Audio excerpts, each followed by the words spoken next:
The story of Jack Tocco begins in the bustling streets of Detroit, Michigan, a city that in the post-World War II era was a thriving hub of industry, opportunity, and, as some would come to know, organized crime. Detroit, with its booming automobile industry and a working-class population eager for steady work, also presented a fertile ground for the underground world of racketeering, gambling, and illicit operation. It was here, in the neighborhoods of southwestern Detroit, that Jack Tocco was born into a family that would shape not just his life, but the fate of the city's criminal underworld for decades to come. Born in 1927, Jack Tocco was the son of Sicilian immigrants, part of a community that had brought with it traditions, loyalties, and networks that would become the backbone of Detroit's organized crime families. From an early age, Jack was immersed in a world where respect was earned through loyalty, courage, and the ability to navigate the often perilous intersections of legality and power. Unlike the Hollywood portrayal of mobsters as glamorous figures,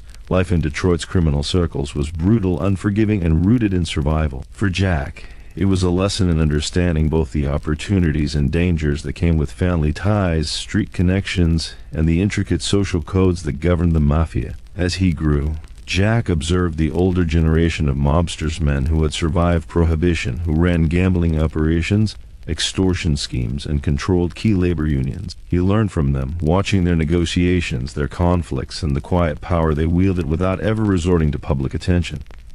Detroit's underworld was a delicate ecosystem, balancing influence with discretion. Unlike the violent chaos often depicted in popular media, much of the Mafia's power depended on strategic alliances, intelligence gathering, and the ability to maintain a public face while conducting secretive operations. For Jack, understanding this balance became the foundation of his approach to leadership. By the 1950s, as Jack entered adulthood, Detroit was experiencing significant changes. The city was growing rapidly, its industries expanding, and with that growth came new opportunities for organized crime. Jack began to take a more active role in his family's operations, initially learning the ropes by observing and participating in smaller ventures, bookmaking, loan sharking, and controlling local gambling establishments. Each operation, while seemingly minor, was a crucial lesson in management, negotiation, and enforcement. Jack developed a reputation as someone who could handle sensitive matters quietly and effectively. Unlike other ambitious figures who sought attention or personal glory, Jack's approach was methodical and calculated. He understood that patience, discipline, and loyalty to the family would ultimately elevate him to positions of authority far greater than mere notoriety could provide. The Detroit Mafia during this period was structured, hierarchical, and deeply influenced by its Sicilian roots.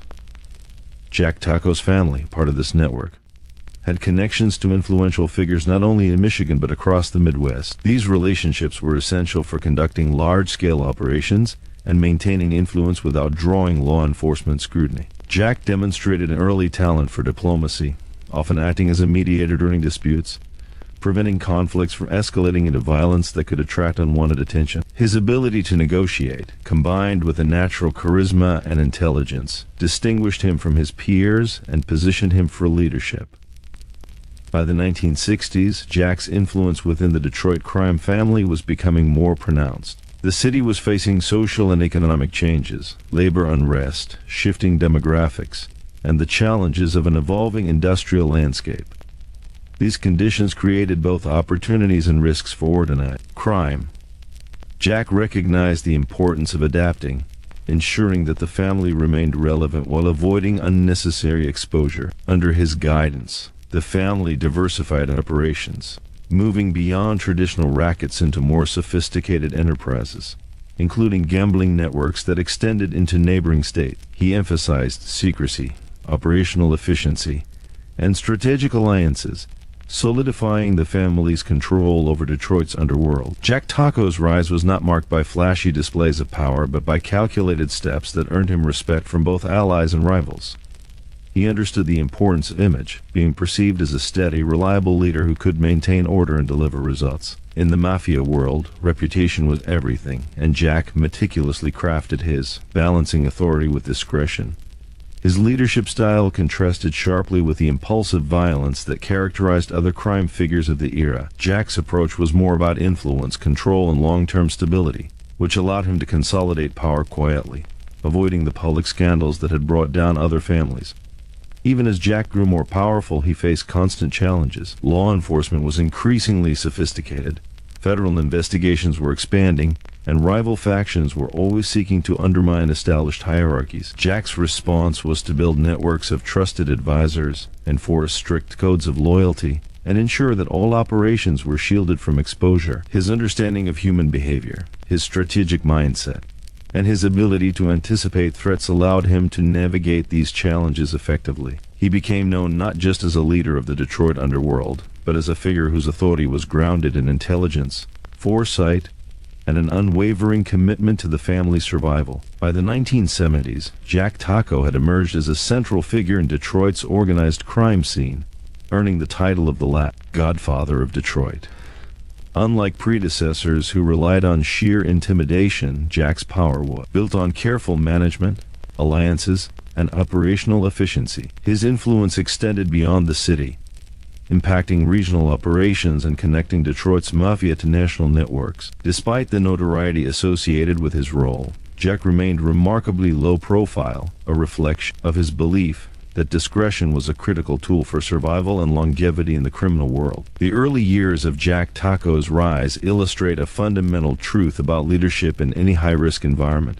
Success is not determined solely by aggression or ambition, but by patience, strategy, and the ability to understand the dynamics of power. His story offers insight into how an individual, born into a complex environment, can navigate challenges, build influence, and assert authority while maintaining a sense of balance and foresight. Detroit's streets were both his classroom and battlefield, shaping a figure who would leave a lasting mark on the city's history. In examining Jack Tocco's life, it becomes clear that the allure of the Mafia is often misunderstood. Beyond the surface of criminal activity lies a network of relationships, strategy, and calculated risk. Jack's story reminds us that the true cost of power is measured not only in financial gain but in the responsibility, discipline, and ethical compromises it demands. While his rise demonstrates intelligence and leadership, it also underscores the dangers of a life spent in secrecy and moral ambiguity. Jack Tocco's journey in the 1970s set the stage for the decades that followed, defining the operation, alliances, and leadership style that would characterize Detroit's underworld until the early 2000s. His story, though deeply entwined with crime, also serves as a lesson in strategy, resilience, and the consequences of choices made in pursuit of power. As we move forward, the unfolding narrative of his life will reveal not only the mechanics of organized crime, but also the human dimensions of ambition, loyalty, and the pursuit of influence in a world where every decision carries weighty consequences. In the complex and shadowy world of Detroit's organized crime, the line between survival and disaster was razor thin. Jack Tocco, having emerged as a figure of influence in the city's underworld, understood that power could not simply be seized. It had to be maintained through calculated strategy, careful alliances, and an unwavering commitment to loyalty. Detroit's Mafia of the 1970s was not merely a collection of street-level criminals. It was a sophisticated network of families, each vying for control over gambling operations, labor unions, loan sharking enterprises, and other lucrative ventures. Within this intricate web, Jack's intelligence, discretion, and keen understanding of human behavior became his most valuable tools.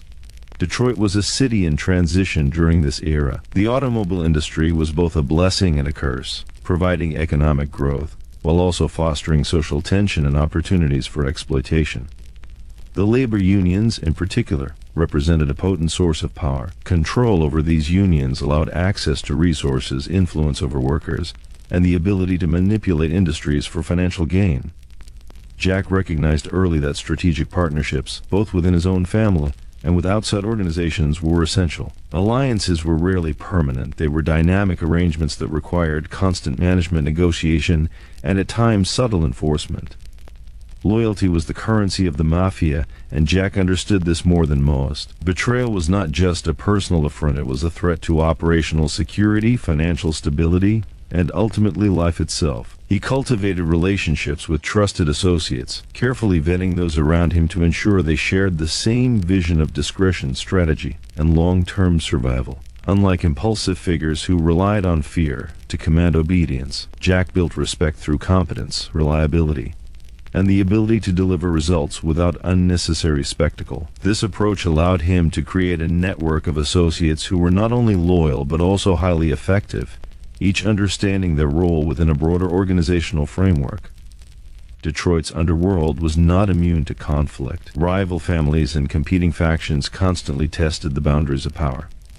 Jack faced challenges from both internal and external threats, requiring a balance of diplomacy and strategic intimidation. Violence, while ever present, was never the first resort for Tocco. He preferred to resolve disputes through negotiation, leveraging relationships, and using intelligence to outmaneuver adversaries. This mindset minimized risk while maximizing control, demonstrating that true authority in the Mafia was often exercised quietly rather than through overt displays of force. During this period, Jack also recognized the importance of expanding influence beyond the traditional confines of Detroit. The city's proximity to Canada and other Midwestern urban centers presented opportunities for cross-border operations and regional collaboration. By forging connections with other families, Jack ensured that Detroit remained a significant player in the broader network of organized crime. These alliances were delicate, requiring constant communication, mutual trust, and a shared understanding of each party's interests. Missteps could lead to costly conflicts, but handled correctly, they strengthened Detroit's position and allowed Jack to consolidate power. One of the defining features of Jack Tocco's leadership was his meticulous attention to operational details. He understood that successful criminal enterprises were, in many ways, businesses. Management required planning, delegation, and risk assessment. Bookmaking operations, for example, demanded precise record-keeping, discretion, and enforcement protocols to prevent losses or betrayal. Loan sharking required careful evaluation of clients, calculated interest rates, and contingency plans for defaults. Jack's approach treated these ventures as professional undertakings, emphasizing structure, accountability, and long-term sustainability over reckless ambition. While Jack operated in the shadows, the influence of his actions was visible throughout Detroit. Gambling dens, union offices, and nightclubs were often indirectly connected to his operations. Yet, unlike media portrayals of mobsters flaunting their wealth or power, Tocco maintained a low profile. He understood that exposure brought attention from law enforcement, rival factions, and opportunists.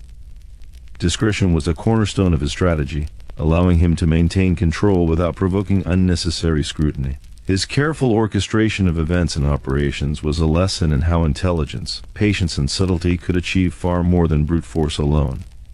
Detroit, its neighborhoods reflected the influence of organized crime in subtle but powerful ways. Businesses often operated under informal protection arrangements. Gambling revenues quietly funneled to family coffers, and unions subtly manipulated to serve strategic goals. Jack's leadership was characterized by an understanding of this ecosystem. He did not seek chaos or unnecessary conflict. Instead, he maintained a balance between power and restraint. This balance ensured that his organization remained influential, resilient, and adaptable in a city that was constantly evolving. At the heart of Jack's strategy was an understanding of human psychology.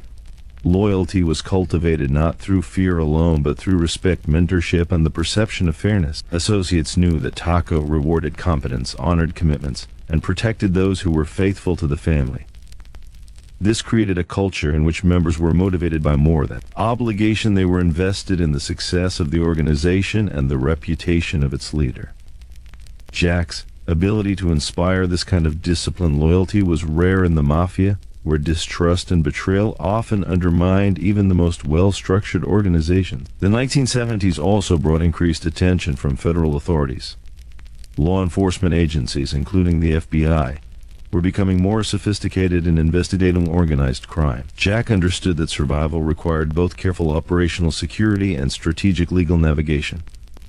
By maintaining a network of intermediaries, limiting direct exposure, and ensuring that operations were compartmentalized, he reduced the risk of law enforcement penetration. His awareness of these threats demonstrated a forward-thinking approach that combined tactical intelligence with practical foresight, a hallmark of his enduring leadership. Jack Tocco's influence during this period exemplified the complex interplay between power, discretion, and strategic planning. He was not merely a figurehead, he was an active architect of the Detroit underworld, shaping its operations, alliances, and rules. His leadership style emphasized intelligence over impulsivity, negotiation over confrontation, and loyalty over opportunism. Through careful management, Jack ensured that the family remained a cohesive, effective force in a volatile and competitive environment. Ultimately, Jack's story during this era offers valuable lessons in leadership and strategy that transcend the world of organized crime. He demonstrated the importance of vision, discipline, and foresight in navigating complex social and professional networks. He understood that authority was not granted by intimidation alone, but by the consistent exercise of competence, reliability, and strategic judgment. The choices he made, the alliances he cultivated, and the principles he enforced all contributed to a legacy that would define Detroit's underworld for decades. While the life of a mobster is often glamorized, Jack Tocco's journey highlights the human realities of operating in a dangerous and morally ambiguous environment. His story is a study in calculated risk, leadership under pressure, and the consequences of a life spent balancing power, loyalty, and survival. The Detroit underworld was shaped not just by the criminals themselves, but by the intelligence, strategy, and foresight of leaders like Tocco, whose influence extended far beyond the visible streets, nightclubs, and gambling dens. Jack Tocco's navigation of the 1970s underworld set the tone for the decades to follow, illustrating how intelligence, discipline,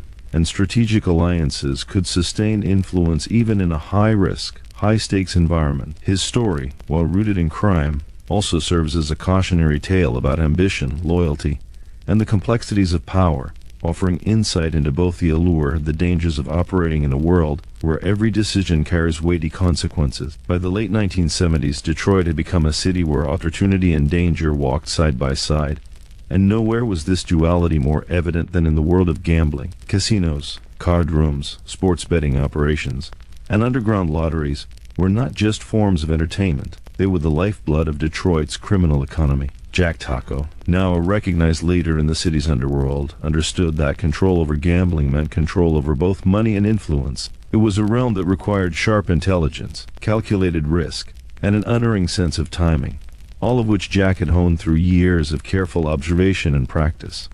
Gambling in the Detroit context was more than a game of chance. It was an intricate network of operations that connected businesses, unions, and even political figures. Jack recognized early that managing this empire required a combination of oversight, delegation, and strategy. He maintained a network of trusted associates, each responsible for specific operations, while reporting back in a manner that ensured accountability without exposing the hierarchy.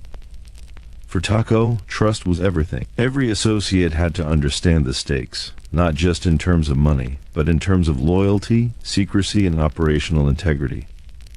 Mistakes were costly, not only financially but in terms of reputation and security. Jack's approach to gambling operations was meticulous. He insisted on careful record-keeping, ensuring that revenue streams were monitored and protected. Bookmaking operations, which included betting on sports and horse racing, were particularly sensitive. One misstep could result in significant losses or invite law enforcement scrutiny. Jack implemented methods to reduce these risks, emphasizing precision and discipline among his staff. Loan sharking intertwined with gambling, creating a complex ecosystem in which money flowed quickly but required careful oversight to prevent defaults and maintain control. Control over gambling also meant influence over Detroit's neighborhoods. Local card rooms and small casinos were not merely entertainment venues, they were hubs where information flowed, alliances were tested, and rivalries simmered. Jack understood that these spaces were opportunities to gather intelligence, identify potential threats, and enforce loyalty. The ability to read the room, understand the personalities involved, and predict behavior became as important as any financial calculation. In this sense, gambling was as much a strategic endeavor as it was a business. The risks were ever present. Law enforcement had begun to focus more aggressively on organized crime operations, and federal investigations increasingly targeted gambling networks as a gateway into larger criminal enterprises. Jack mitigated this threat through compartmentalization and discretion. Only trusted individuals had direct access to sensitive information, and operations were structured to minimize exposure. By controlling both the flow of money and the flow of information, Tocco maintained a level of operational security that allowed his empire to thrive even under scrutiny. Yet, despite the need for caution, Jack recognized that perception was as critical as reality. He cultivated a public image that masked the scope of his operation. While other figures in organized crime often relied on displays of wealth and power, Tocco, his presence was understated. He moved through the city with calculated invisibility, ensuring that his name was respected but not sensationalized in ways that could draw attention from the media or law enforcement. This subtlety was a strategic advantage, allowing him to maintain authority without creating unnecessary enemies or inviting dangerous scrutiny. The gambling empire also brought Jack into contact with a wide array of personalities, from local business owners to politicians, law enforcement officials, and rival mobsters. Managing these relationships required diplomacy, foresight, and the ability to anticipate shifting dynamics. Jack understood that influence was not only about enforcement, but about building mutually beneficial arrangements, maintaining discretion, and navigating delicate negotiation. Each interaction had the potential to either strengthen his position or jeopardize it, and his ability to manage these high-stakes relationships became a hallmark of his leadership style. One of the most significant aspects of Jack's approach was his focus on risk management. Gambling, by its very nature, is uncertain, and operating in this sector demanded a deep understanding of probabilities, human behavior, and operational safeguards. Jack's strategy emphasized minimizing exposure, diversifying operations, and ensuring that each venture had contingency plans in place. By doing so, he reduced the likelihood of catastrophic losses while maintaining the flow of revenue and influence. This disciplined approach distinguished him from more impulsive figures, who often allowed greed or ego to cloud judgment, leading to reckless decisions and violent outcomes.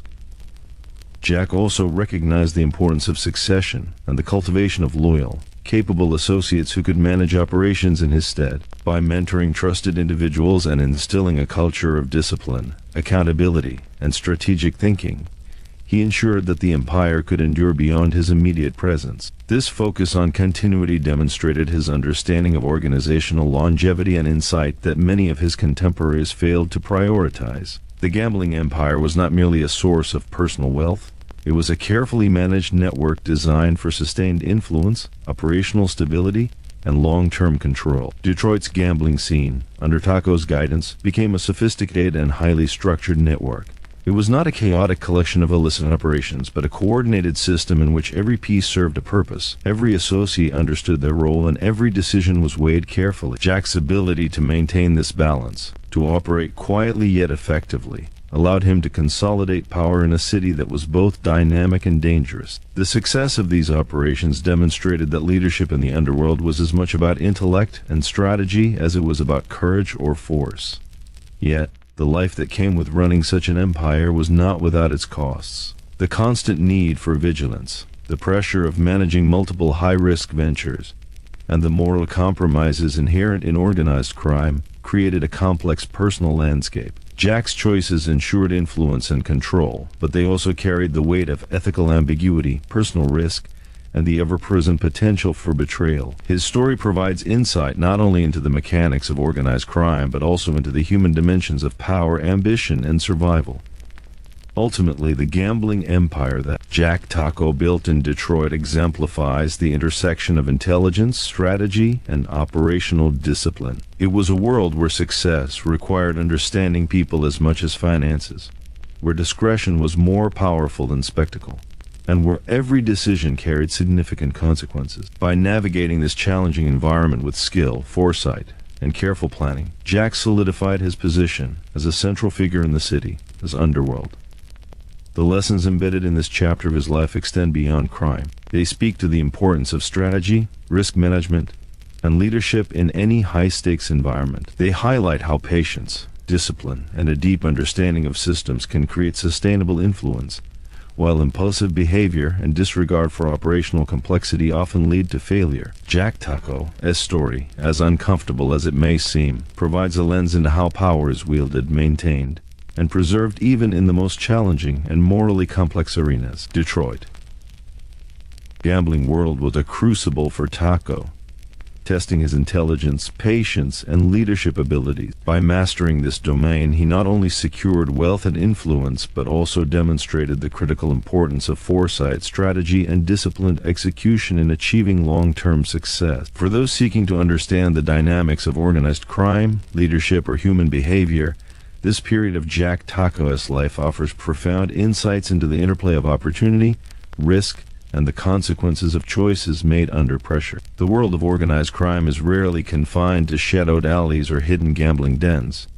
For Jack Tocco, the pursuit of influence extended far beyond the operations he controlled. By the late 1970s, the underworld of Detroit had intertwined with the city as political, business, and labor spheres, creating a complex landscape where power was negotiated as much in boardrooms and union offices as it was in backrooms and private clubs.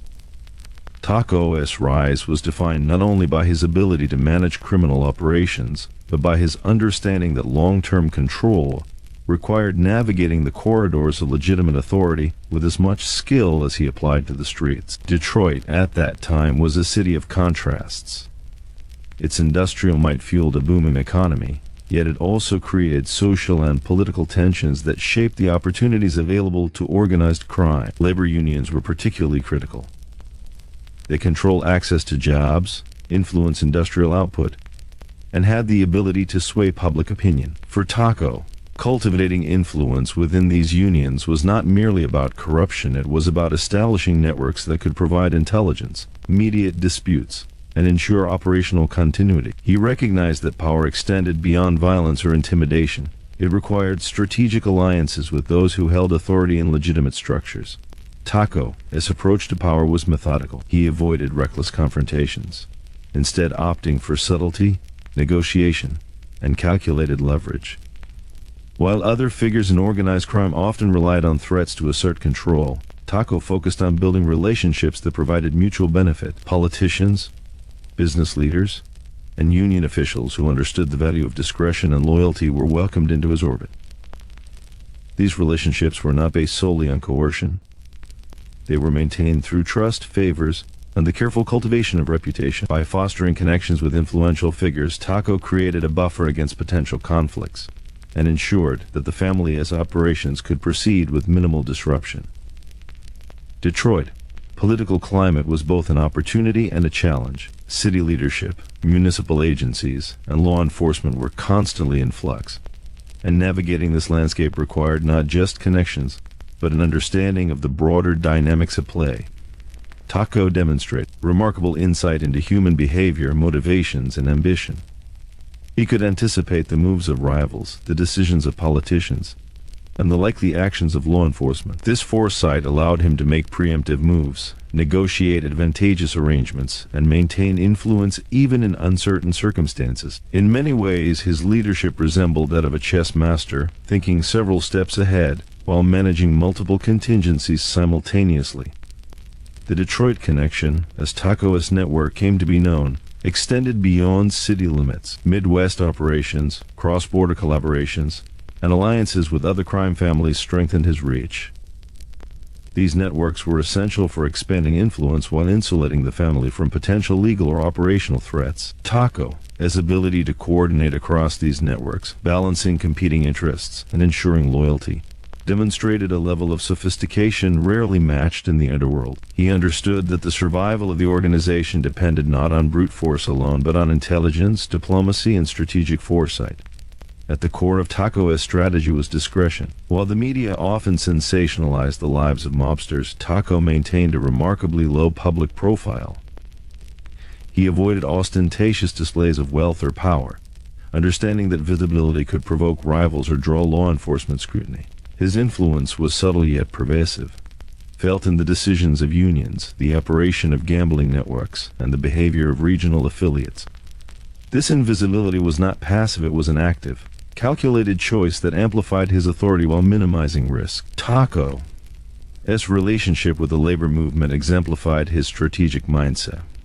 Labor unions were more than just tools for financial gain. They were instruments of influence, capable of shaping industries, affecting public perception, and mediating conflicts. By aligning with certain union leaders and maintaining discrete influence over operations, Tocco ensured that the family's interests were protected. This alignment also allowed for a degree of stability, reducing the likelihood of violent disputes and fostering an environment where operations could continue with minimal interference. While Jack's dealings were often behind the scenes, the results of his strategy were evident. The family maintained control over key gambling operations, exerted influence over unions, and secured alliances that expanded their reach. Rival factions, recognizing Tocco's intelligence and strategic approach, often deferred to his authority, knowing that his leadership was measured, deliberate, and backed by a network that could enforce loyalty when necessary. This combination of subtlety, influence, and operational discipline solidified Tocco's position as a central figure in Detroit's underworld. However, maintaining power was never without tension. Detroit was a city of constant change, and Tocco had to adapt to shifting political climates, economic challenges, and emerging threats from rival families or law enforcement initiatives. His ability to pivot, negotiate, and respond to these challenges demonstrated a flexibility that complemented his strategic planning. Unlike figures who relied on rigid rules or brute force, Tocco's adaptability allowed him to survive and thrive in an environment defined by uncertainty and risk. The influence of organized crime on politics and business also served as a cautionary lesson. While power could be extended through strategic alliances, it came with ethical compromises, potential legal consequences, and moral complexity. Tocco's story illustrates the human dimension of leadership in such an environment. Decisions were rarely clear-cut, and every choice carried weighty consequences for the individual, the organization, and the broader community. The balance between influence and integrity, ambition and restraint, was delicate, and navigating it successfully required intelligence, judgment, and constant vigilance. Jack Tocco's command over Detroit's political and business spheres highlights a critical lesson. True influence extends beyond visible authority. It is exercised through relationships, strategic foresight, and the ability to anticipate challenges before they become crises. Tocco's network exemplified how careful planning, discretion, and negotiation could create stability and power in a world defined by uncertainty. His story offers insight not just into organized crime but into the universal principles of leadership, strategy, and influence under pressure. As Detroit evolved through the 1980s, Tocco's strategic vision ensured that the family remained resilient. Economic changes, social upheaval, and law enforcement pressures tested every aspect of his operations. Yet his ability to maintain alliances, cultivate loyalty, and anticipate threats allowed the family to endure when others faltered. Tocco's leadership was not about impulsive action or intimidation. It was about foresight, measured execution, and the continuous assessment of risk and opportunity. The Detroit connection, under Tocco as guidance, became a model of how influence could be extended quietly, effectively, and strategically. His approach underscored the importance of relationships, discretion, and intelligence in maintaining authority in a high-stakes environment. For those studying leadership, strategy, or human behavior, his story offers a unique perspective on how power can be exercised with precision, foresight, and resilience even in the morally complex world of organized crime. Jack Tocco's navigation of politics, business, and labor networks in Detroit illustrates a timeless principle. Influence is most enduring when it is exercised with intelligence, strategy, and discretion. While the context of his story is rooted in crime, the lessons about leadership, adaptability, and strategic foresight transcend the underworld, providing insights applicable to any high-pressure environment where stakes are high and decisions carry lasting consequences. In the intricate ecosystem of Detroit's underworld, money and influence were only part of the equation. Equally important, if not more so, was enforcement, the ability to maintain order, discipline, and loyalty within the ranks. Jack Tocco understood that even the most sophisticated operations could collapse without a strong internal framework. Detroit's criminal network depended on trust, accountability, and the capacity to address challenges decisively. For Tocco, leadership was as much about managing people as it was about managing operations. The foundation of Tocco's authority rested on the principle that loyalty was paramount. Associates knew that their position in the family was not just a privilege but a responsibility, and breaches of trust were met with swift and decisive consequences. However, enforcement under Tocco was rarely arbitrary. Unlike some leaders who relied solely on fear or intimidation, Tocco emphasized proportionality, fairness, and strategic judgment. He understood that excessive punishment could breed resentment, while leniency could encourage disloyalty. Striking this balance required a deep understanding of human behavior, foresight, and a disciplined approach to leadership. Discipline within the organization extended to every level of operations, from bookmaking and gambling networks to loan sharking and union influence. Every aspect of the enterprise had rules, procedures, and protocols that ensured efficiency and security. Tocco enforced these rules meticulously, requiring associates to meet standards of accountability and performance. Mistakes were addressed promptly, but with an emphasis on correction and prevention rather than impulsive retaliation. This systematic approach cultivated a culture of professionalism that set Tocco's organization apart from more chaotic or violence-prone factions. Enforcement of loyalty also extended to external relationships. Detroit. Underworld was not isolated. It was part of a broader network of families and alliances across the Midwest and beyond. Tocco recognized that maintaining credibility with these external partners was critical. Betrayals or failures to honor agreements could not be tolerated, as they would undermine trust and invite rival factions to exploit perceived weaknesses. Tocco. This enforcement philosophy combined discretion, strategic leverage, and a reputation for consistency, ensuring that allies and rivals alike respected the family as authority. Central to Tocco's leadership was the Mafia. Unwritten code, the rules that governed behavior, loyalty, and secrecy. The code dictated that certain actions, such as betrayal, dishonesty, or unauthorized dealings, were unforgivable. Tocco ensured that this code was understood, respected, and consistently applied. Associates were aware that the family's stability and survival depended on adherence to these principles. By institutionalizing this sense of accountability, Tocco minimized internal conflict, reinforced loyalty, and maintained operational integrity across a complex and often volatile network. Enforcement in Tocco's hands was not merely punitive, it was preventative. He emphasized intelligence gathering, observation, and proactive problem solving to address potential breaches before they escalated into crisis. Associates were encouraged to report concerns, resolve disputes internally, and act in alignment with the family's objectives. Tocco's leadership created an environment where loyalty was cultivated through mutual respect and shared purpose rather than fear alone. This distinction was critical, as it allowed the family to operate efficiently while minimizing the risks of internal betrayal or external exposure. Violence, while sometimes necessary, was used sparingly and strategically. Tocco understood that unnecessary brutality attracted law enforcement attention and destabilized operations. When enforcement actions were required, they were calculated, precise, and aimed at restoring order or protecting the family's interests. This disciplined approach to conflict management reinforced Tocco's reputation as a leader who exercised authority intelligently rather than recklessly. His associates recognized that compliance was not only expected but rewarded, and that the consequences of disloyalty were measured and unavoidable.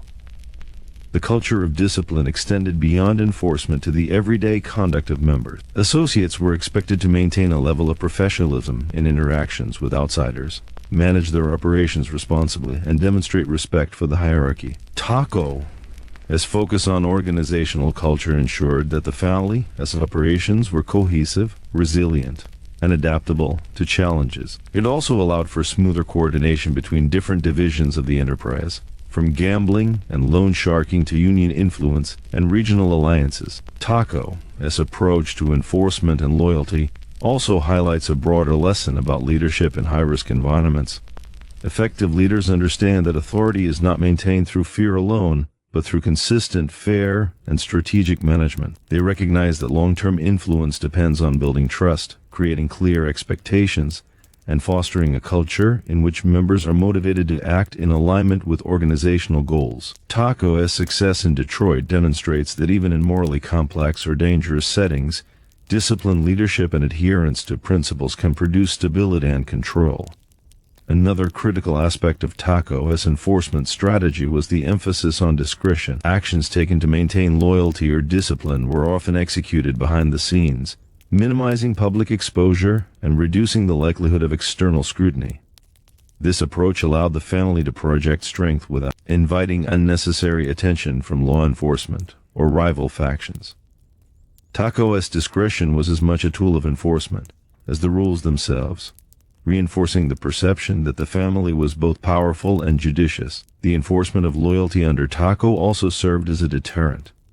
Associates, rivals, and external partners recognized that breaches of trust or attempts to exploit the family would be addressed decisively. This reputation for reliability and consistency reduced the frequency of conflicts and helped maintain the family influence across a city and region where instability was a constant threat. By combining strategic enforcement, discretion, and proactive management, Tocco created a stable yet formidable organization capable of sustaining operations for decades. Jack Tocco's focus on discipline and loyalty offers broader insights beyond the underworld.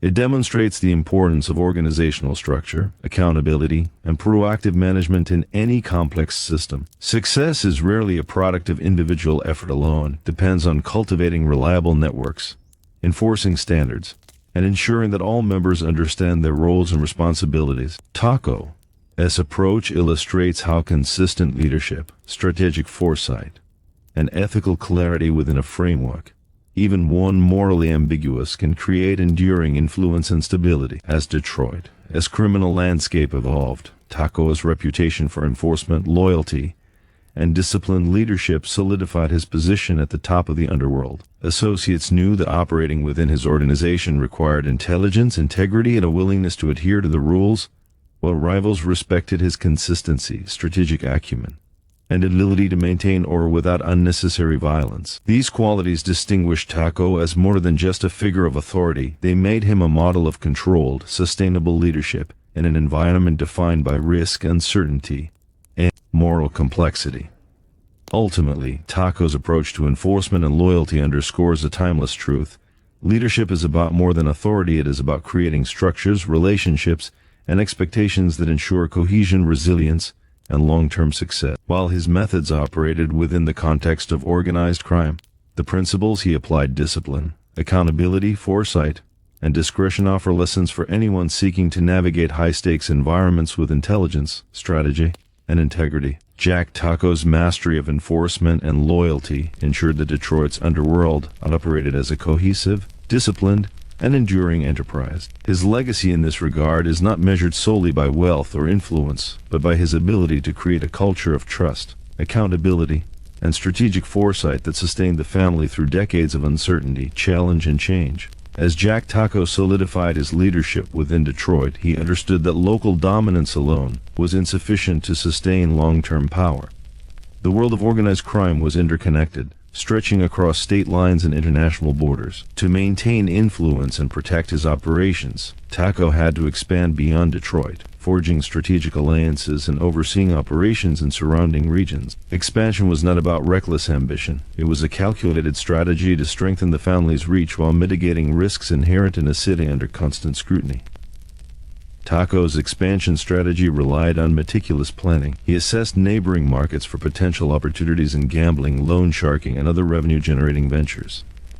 Each new operation was evaluated based on profitability, operational security, and the loyalty of personnel involved. Detroit's proximity to other Midwestern cities and the Canadian border offered unique opportunities for cross-border gambling networks, smuggling, and business partnerships that could supplement the family's income without overextending resources. Tocco approached these opportunities with the same disciplined intelligence that had defined his leadership in the city itself. A critical component of expansion was the establishment of trusted representatives. Tocco understood that direct oversight was not always feasible, so he appointed reliable associates to manage operations in different regions. These individuals were selected for their loyalty, competence, and ability to navigate local dynamics. By decentralizing certain responsibilities while maintaining a clear chain of accountability, Tocco ensured that his influence extended across a wider geographic area without compromising the operational integrity of the family. This balance between delegation and control was a hallmark of his leadership. Alliances with other crime families were equally vital. The underworld was a network of interdependent relationships where cooperation could be more advantageous than conflict. Tocco negotiated partnerships with families in other cities, leveraging mutual interests to facilitate operations while avoiding unnecessary violence. These alliances required delicate diplomacy, as rivalries and territorial disputes were always present. Tocco's ability to cultivate trust, and maintained strategic collaborations allowed Detroit to become a respected and influential node in a larger network of organized crime, extending the family's influence far beyond local boundaries. Cross-border operations, particularly with Canada, presented both opportunities and challenges. Proximity to Windsor and other Canadian cities allowed for the movement of gambling revenue, contraband, and information, but these operations demanded careful planning to avoid legal exposure. Tocco implemented structured procedures, limiting the exposure of sensitive information and ensuring that only trusted associates handled critical aspects of the business. The precision and discipline applied to these operations demonstrated a sophisticated understanding of risk management and operational security that was rare in the underworld. Expansion also brought Jack into contact with new types of players. Local politicians, law enforcement officials, and business leaders in other cities became part of a broader network of influence. Tocco navigated these relationships with the same combination of discretion, diplomacy, and strategic leverage that had served him well in Detroit. He avoided overt displays of power, instead cultivating quiet respect and a reputation for reliability. By positioning himself as a leader who could manage complex relationships effectively, Tocco ensured that his influence extended without provoking unnecessary confrontation or scrutiny. Another significant aspect of expansion was the management of revenue streams. Detroit's operations had established a model of discipline, accounting, and oversight, and Tocco extended these principles to other regions.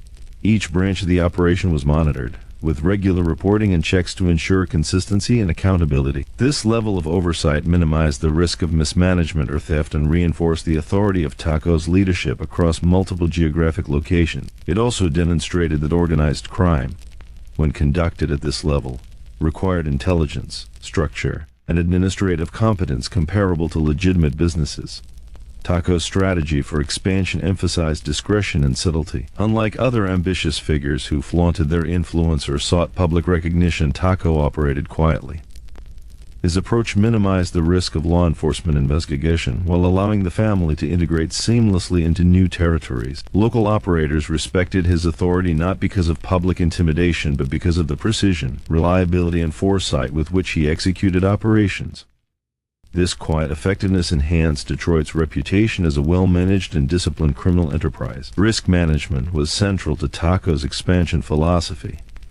Entering new markets always carried inherent dangers, from rival factions to federal investigation. Tocco mitigated these risks through intelligence, careful vetting of associates, and the establishment of operational redundancies. By compartmentalizing operations and limiting the exposure of critical information, he ensured that potential threats could be addressed without compromising the entire network.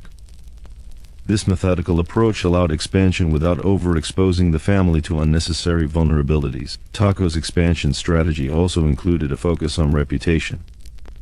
The Detroit connection, as it became known, relied on the perception of competence, discretion, and strength. Allies and rivals alike recognized that Tocco could be relied upon to honor agreements, manage operations effectively, and respond strategically to threats. This reputation served as both a shield and a tool, deterring potential conflicts while facilitating partnerships. In many ways, Tocco's influence extended as much through reputation as through direct operational control. Beyond the financial and operational benefits, expansion reinforced the family's internal cohesion. By creating opportunities for loyal associates to manage new operations, Tocco strengthened loyalty and encouraged ambition within the ranks. Associates who demonstrated competence in managing these ventures gained status and recognition, reinforcing the principle that loyalty and performance were rewarded. This internal dynamic was critical for maintaining morale and operational stability across a geographically dispersed network. Tocco's leadership during this period highlights a broader principle of organizational strategy. Influence and control are not merely products of local dominance. They are built through careful expansion, strategic partnerships, and disciplined management. His ability to extend Detroit's network without compromising operational security demonstrates a level of foresight and intelligence that is instructive for understanding leadership in high-risk environments. Ultimately, Jack Tocco's expansion of Detroit's criminal network illustrates the intersection of intelligence, strategy, and risk management. His approach was methodical, disciplined, and grounded in an understanding of human behavior and organizational dynamics. Expansion was not about reckless growth. It was about consolidating influence, protecting assets, and ensuring the longevity of the family's operation through careful planning, strategic alliances, and the cultivation of loyalty. Tocco ensured that Detroit's underworld remained a formidable and enduring presence well into the following decades. Jack Tocco's story during this era serves as both a cautionary tale and a lesson in leadership. While the context is rooted in organized crime, the principles of strategic expansion, risk management, and disciplined oversight provide insight into how influence is cultivated and maintained in any complex system. His legacy is defined not only by control and revenue, but by the intelligence, patience, and foresight with which he managed a network that spans cities and borders, demonstrating that true power is exercised with precision, discretion, and strategic purpose. In the complex world of organized crime, power is a currency that must be carefully managed.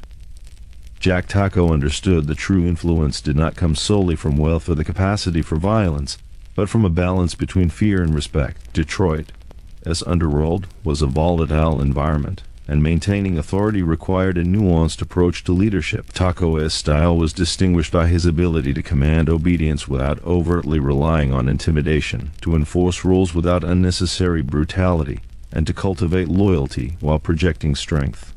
This delicate equilibrium was central to his enduring dominance. Leadership in the Mafia is rarely straightforward.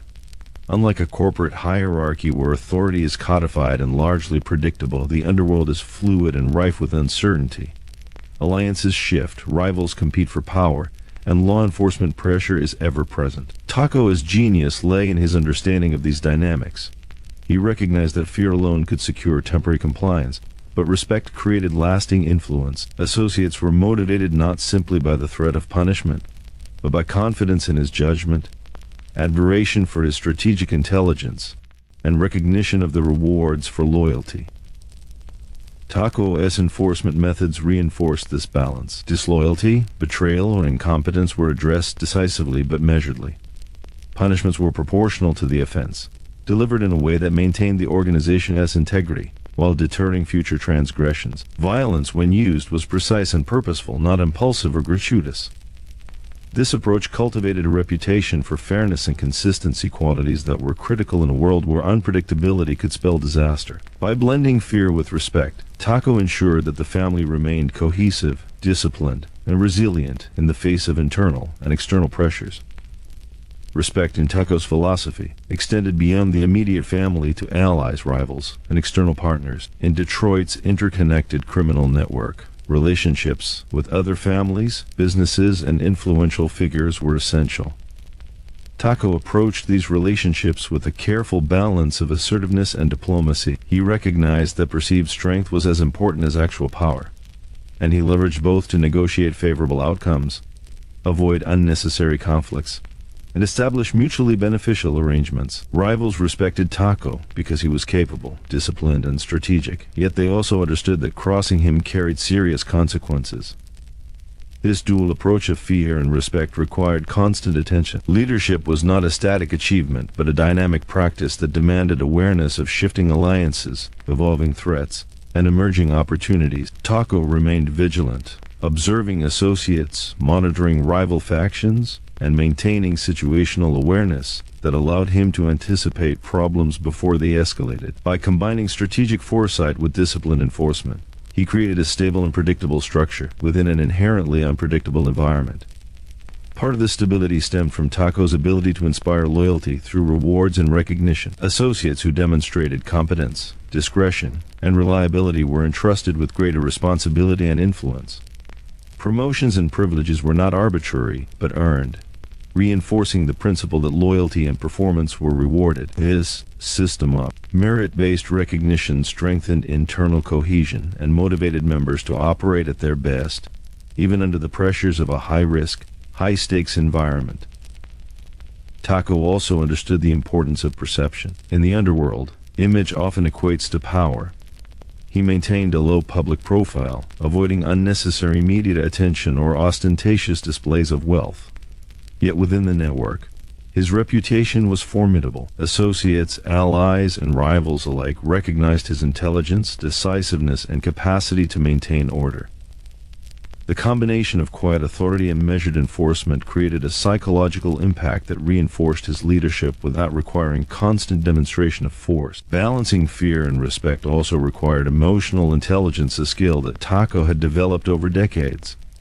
He could read people, anticipate reactions, and adjust his approach based on personality, circumstance, and context. Associates knew that he could be firm but fair, that decisions were consistent with organizational priorities, and that loyalty was genuinely valued. This human understanding was as critical as any operational or strategic skill, allowing Tocco to manage complex relationships and maintain authority across a diverse and geographically dispersed network. The consequences of failing to maintain this balance were clear in other criminal organizations. Leaders who relied solely on intimidation often faced internal rebellion, betrayal, or collapse. Conversely, leaders who emphasized respect without the credible threat of enforcement risked being challenged by ambitious rivals. Tocco's success lay in his ability to integrate both elements seamlessly, ensuring that compliance, loyalty, and respect were continuously reinforced through both tangible and psychological mechanisms. In practical terms, this balance influenced every aspect of the family's operations. Bookmaking, gambling, loan sharking, and union interactions were conducted under the principles of accountability, loyalty, and operational discipline. Associates were aware that mistakes or breaches of conduct would be addressed, but they were also supported, mentored, and recognized for their contribution. This equilibrium created an environment where operations could thrive with minimal disruption, even under the pressures of law enforcement scrutiny and competitive rivalries. Tocco's approach to leadership provides insight beyond the criminal context. In any high-stakes or high-pressure environment, the most effective leaders are those who can combine authority with fairness, strength with empathy, and decisiveness with strategic foresight. Leadership is not merely about enforcing rules or wielding power. It is about creating a culture in which individuals understand expectations, feel motivated to perform, and recognize the consequences of their actions. Tocco's success demonstrates how this principle can be applied even in environments defined by risk, complexity, and moral ambiguity. Furthermore, the balance of fear and respect allowed Tocco to navigate challenges without resorting to chaos. Internal disputes were often resolved before they escalated, rivalries were managed diplomatically, and external threats were anticipated and mitigated. This strategic discipline ensured the family's longevity, reinforced its reputation, and allowed operations to continue effectively across Detroit and beyond. Associates learned that loyalty was valued, competence rewarded, and disloyalty punished, creating an organizational culture that reinforced stability and influence. Ultimately, Jack Tocco's mastery of leadership lay in his ability to combine strategic intelligence, emotional insight, and operational discipline. He understood that true authority is not achieved solely through fear or wealth, but through a carefully calibrated balance that commands respect, fosters loyalty, and sustains influence over time.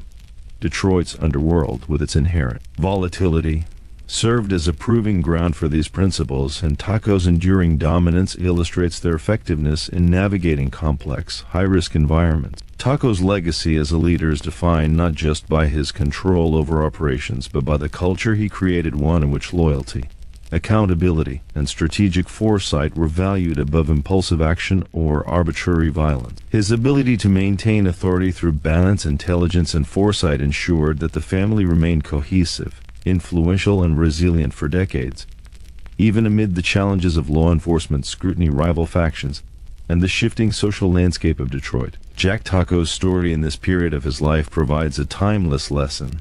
Leadership is most enduring when it integrates authority with respect, enforcement with fairness, and strategic foresight with human understanding. While his context was morally complex, the principles underlying his approach, balance, discipline, and intelligence offer insight into the mechanics of leadership, influence, and organizational resilience in any challenging environment. No story of organized crime is complete without the ever-present pressure of law enforcement.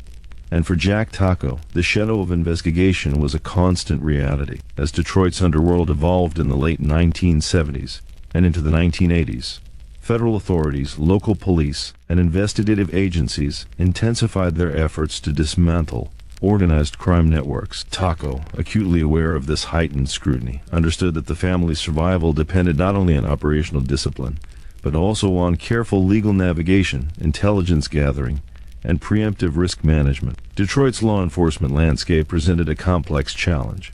Investigations were becoming more sophisticated, employing surveillance, informants, wiretaps, and undercover operations. Organized crime had moved from an era where intimidation and secrecy could shield activities to a time where legal systems were actively developing tools to pierce these veils. Tocco recognized that operational security and meticulous planning were essential to prevent exposure. Every financial transaction, alliance, and strategic move was considered with an awareness of potential legal consequences.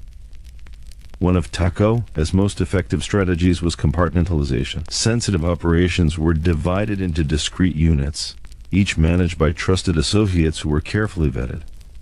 By limiting the flow of information, Tocco minimized the risk that any single breach could compromise the larger network. This approach extended to gambling operations, loan sharking ventures, and labor influence, creating a multi-layered system that shielded critical activities from law enforcement scrutiny. Associates knew only what they needed to know, and this discipline reduced the likelihood of leaks or inadvertent exposure.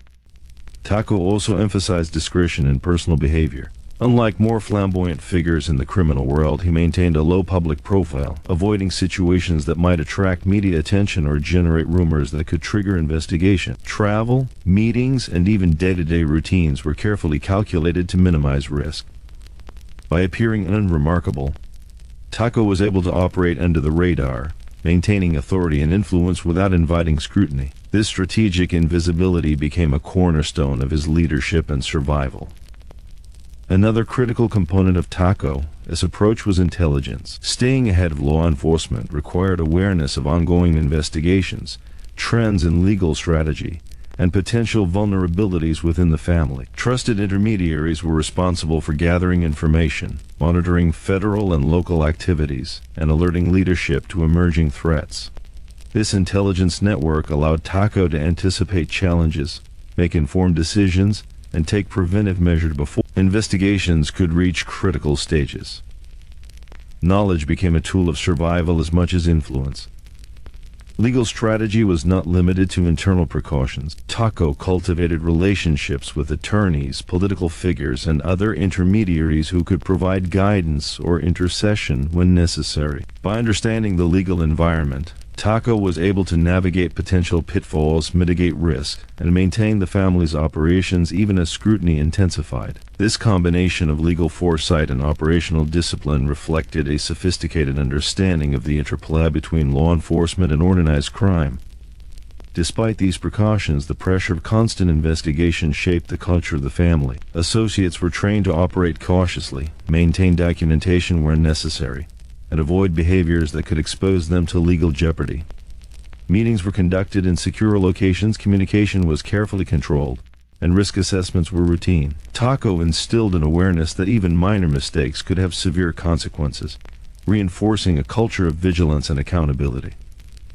The shadow of law enforcement also influenced the family's relationships with allies and external partners. Tocco understood that associates in other cities, union leaders, and business contacts could inadvertently create vulnerabilities. He carefully managed these interactions, ensuring that alliances were based on trust, discretion, and shared interests. By maintaining control over both internal and external communications, Tocco minimized the risk that law enforcement could penetrate the network through indirect channels. Economic pressures added another layer of complexity. Detroit's gambling operations and revenue streams were lucrative, but they also attracted attention. Federal agencies increasingly targeted gambling, loan sharking, and money laundering networks as gateways into larger criminal enterprises. Tocco responded by implementing strict operational protocols, ensuring that financial transactions were carefully monitored, and mitigating exposure through strategic oversight.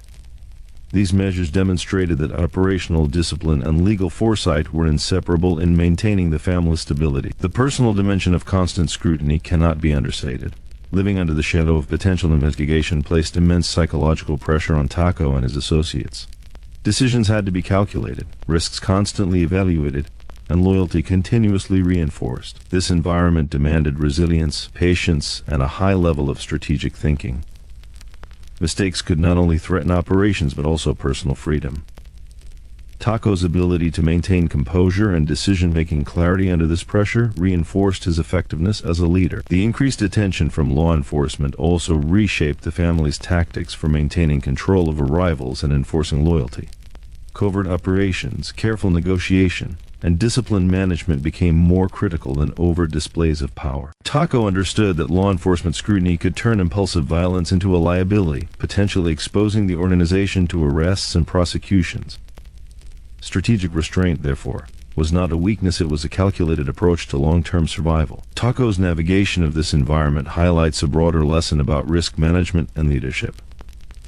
Success in high-pressure or high-stakes settings requires not only operational competence, but also an acute awareness of external threats and proactive mitigation strategies. Intelligence, discretion, and structured decision-making are as critical as resources or authority. For Tocco, these principles were essential in balancing influence, maintaining loyalty, and ensuring that the family could operate safely under constant threat. Ultimately, Jack Tocco's relationship with law enforcement underscores the persistent tension inherent in organized crime. The pursuit of influence and wealth comes at the price of constant risk.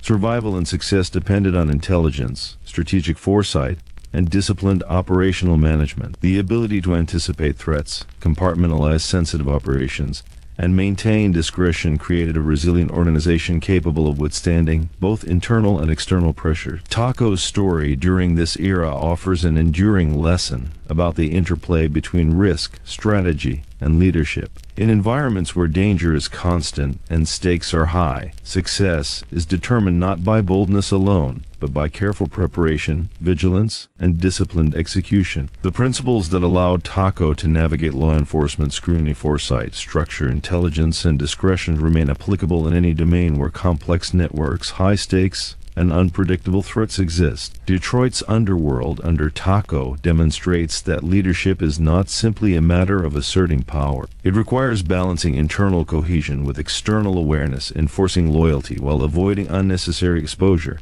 and executing strategy with precision under conditions of constant pressure. Tocco's ability to operate effectively under these circumstances cemented his reputation as a disciplined, intelligent, and strategically adept leader whose influence endured despite the ever-present shadow of legal scrutiny. No account of Jack Tocco's life in Detroit's underworld is complete without examining the role of family, both biological and organizational, in shaping his leadership, influence, and decision-making. In the intricate world of organized crime, the concept of family extends far beyond blood relations. It is a network of loyalty, trust, and shared purpose that sustains operations, protects members, and reinforces authority. For Tocco, understanding and leveraging this dimension was as critical to his success as his strategic intelligence or financial acumen. From a young age, Tocco was acutely aware of the importance of connections, mentorship, and guidance within both his household and the wider Italian-American community. Blood ties established trust, instilled cultural norms, and reinforced the principles of loyalty and respect that would define his approach to leadership. These lessons, rooted in family values, translated seamlessly into the underworld, where the stakes were higher but the rules of human behavior remained consistent. Family was the first school of discipline, negotiation, and accountability skills that would become indispensable in Tocco's later life. The personal dimension of Tocco's leadership manifested in how he treated associates and allies as extensions of this concept of family. Loyalty was not abstract, it was personal, relational, and enforceable. Associates were expected to behave with the same integrity, respect, and commitment that Tocco valued within his own household. Mistakes were not excused lightly, but discipline was administered with an understanding of human frailty and context. This human-centered approach helped foster a sense of belonging and mutual responsibility, ensuring that the organization functioned as a cohesive unit rather than a collection of individuals pursuing personal gain. Within this framework, influence was cultivated through relationships, mentorship, and personal investment. Tocco spent time guiding younger associates, explaining operational protocols, and emphasizing the ethical and strategic principles that governed the family. These interactions were more than instruction, they were a form of cultural transmission, embedding values of loyalty, discretion, and strategic thinking into the organization's core. By reinforcing these principles, Tocco ensured that the family's influence would endure, even as individual members came and went. Family connections also extended into Detroit's social, political, and business spheres. Tocco leveraged trusted relationships with relatives, community members, and long-standing allies to secure operational advantages, mediate disputes, and expand influence. These connections were critical in situations where discretion and trust were paramount. Blood ties, reinforced by cultural norms and long-standing personal relationships, provided a foundation upon which the organization could operate with confidence and resilience. However, the intertwining of personal loyalty and operational responsibility was not without challenges. Human emotions, rivalries, and conflicts could complicate decision-making, particularly when personal relationships intersected with business or strategic considerations. Tocco's leadership was defined by his ability to navigate these complexities with fairness, foresight, and clarity. Decisions were guided not by impulse or favoritism, but by the principle of sustaining organizational integrity and long-term stability. Balancing personal ties with professional obligations was one of the most nuanced aspects of his leadership. The personal dimension also informed Tocco's approach to risk management. Trust in family and associates reduced the likelihood of internal betrayal, while the cultivation of loyalty minimized the need for overt surveillance or enforcement in every interaction. By fostering an environment where associates felt personally invested in the organization's success, Tocco effectively created a self-reinforcing network of accountability. Loyalty was not simply enforced through rules, it was nurtured through relationships, shared purpose, and the understanding that the family's well-being was intertwined with individual success. Mentorship played a critical role in this dynamic. Tocco invested in developing future leaders within the organization, emphasizing the values, strategic principles, and operational skills necessary for long-term success. Associates who demonstrated competence and loyalty were given increasing responsibility, creating a culture of merit-based advancement that reinforced stability and trust. This investment in human capital ensured continuity, resilience, and the preservation of influence even as the organization faced external pressures or internal transitions. The emphasis on family extended beyond the organization to community relationships. Tocco understood that maintaining credibility and influence in Detroit required careful management of social networks, cultural norms, and public perception. By engaging with community figures, respecting local institutions, and cultivating a sense of reliability and integrity, he reinforced the family's reputation and operational security. Influence in this sense was both internal and external, grounded in relationships that spanned personal, professional, and social spheres. This approach also served as a deterrent to disloyalty and conflict. Associates recognized that their standing was tied not only to performance but to personal conduct, reliability, and adherence to shared principles. By linking loyalty to both organizational success and personal integrity, Tocco created a framework in which individuals were motivated to act in the family's best interest, even when unsupervised. The organizational culture became self-reinforcing, blending strategic oversight with human psychology. The interplay between personal ties and organizational structure highlights a broader lesson in leadership. Influence and authority are strengthened when leaders invest in relationships, cultivate loyalty, and balance discipline with mentorship. Tocco's ability to integrate these dimensions allowed him to maintain cohesion, ensure operational continuity, and extend the family's influence across multiple levels of the underworld. Leadership in this context was as much about human intelligence and emotional awareness as it was about strategy or control. Jack Tocco's story illustrates the dual nature of power in high-stakes environments. Authority is not exercised solely through formal mechanisms, intimidation, or financial leverage. It is sustained through relationships, cultural norms, and personal investment in the development of others. The personal dimension of leadership, mentorship, loyalty, and family ties reinforces organizational resilience, reduces internal conflict, and ensures the continuity of influence over time. By combining personal loyalty with strategic oversight, Tocco created a network that was both disciplined and adaptive. Associates understood their responsibilities, were motivated to act in alignment with organizational goals, and recognized that their personal success was intertwined with the family's stability. This alignment of personal and professional incentives was central to Tocco's enduring influence and the longevity of Detroit's criminal network under his guidance. Ultimately, Jack Tocco's emphasis on family and personal relationships offers a timeless lesson. In any high-stakes, complex system, leadership is strengthened when authority is coupled with personal investment, mentorship, and the cultivation of trust. The principles of loyalty, relational intelligence, and shared purpose, while embedded in a morally complex environment, provide enduring insights into the mechanics of influence, stability, and human behavior. Through the lens of family, both literal and metaphorical, Tocco reinforced the values, loyalty, and strategic foresight that defined his leadership. His approach ensured that Detroit's underworld operated as a cohesive, resilient network capable of withstanding internal pressures, external threats, and the unpredictable dynamics of human behavior. In this way, family ties were not merely symbolic, they were an essential pillar of authority, influence, and operational success. One of the most lucrative pillars of Jack Tocco's influence in Detroit's underworld was gambling, a vast and meticulously managed enterprise that stretched across the city and into surrounding regions.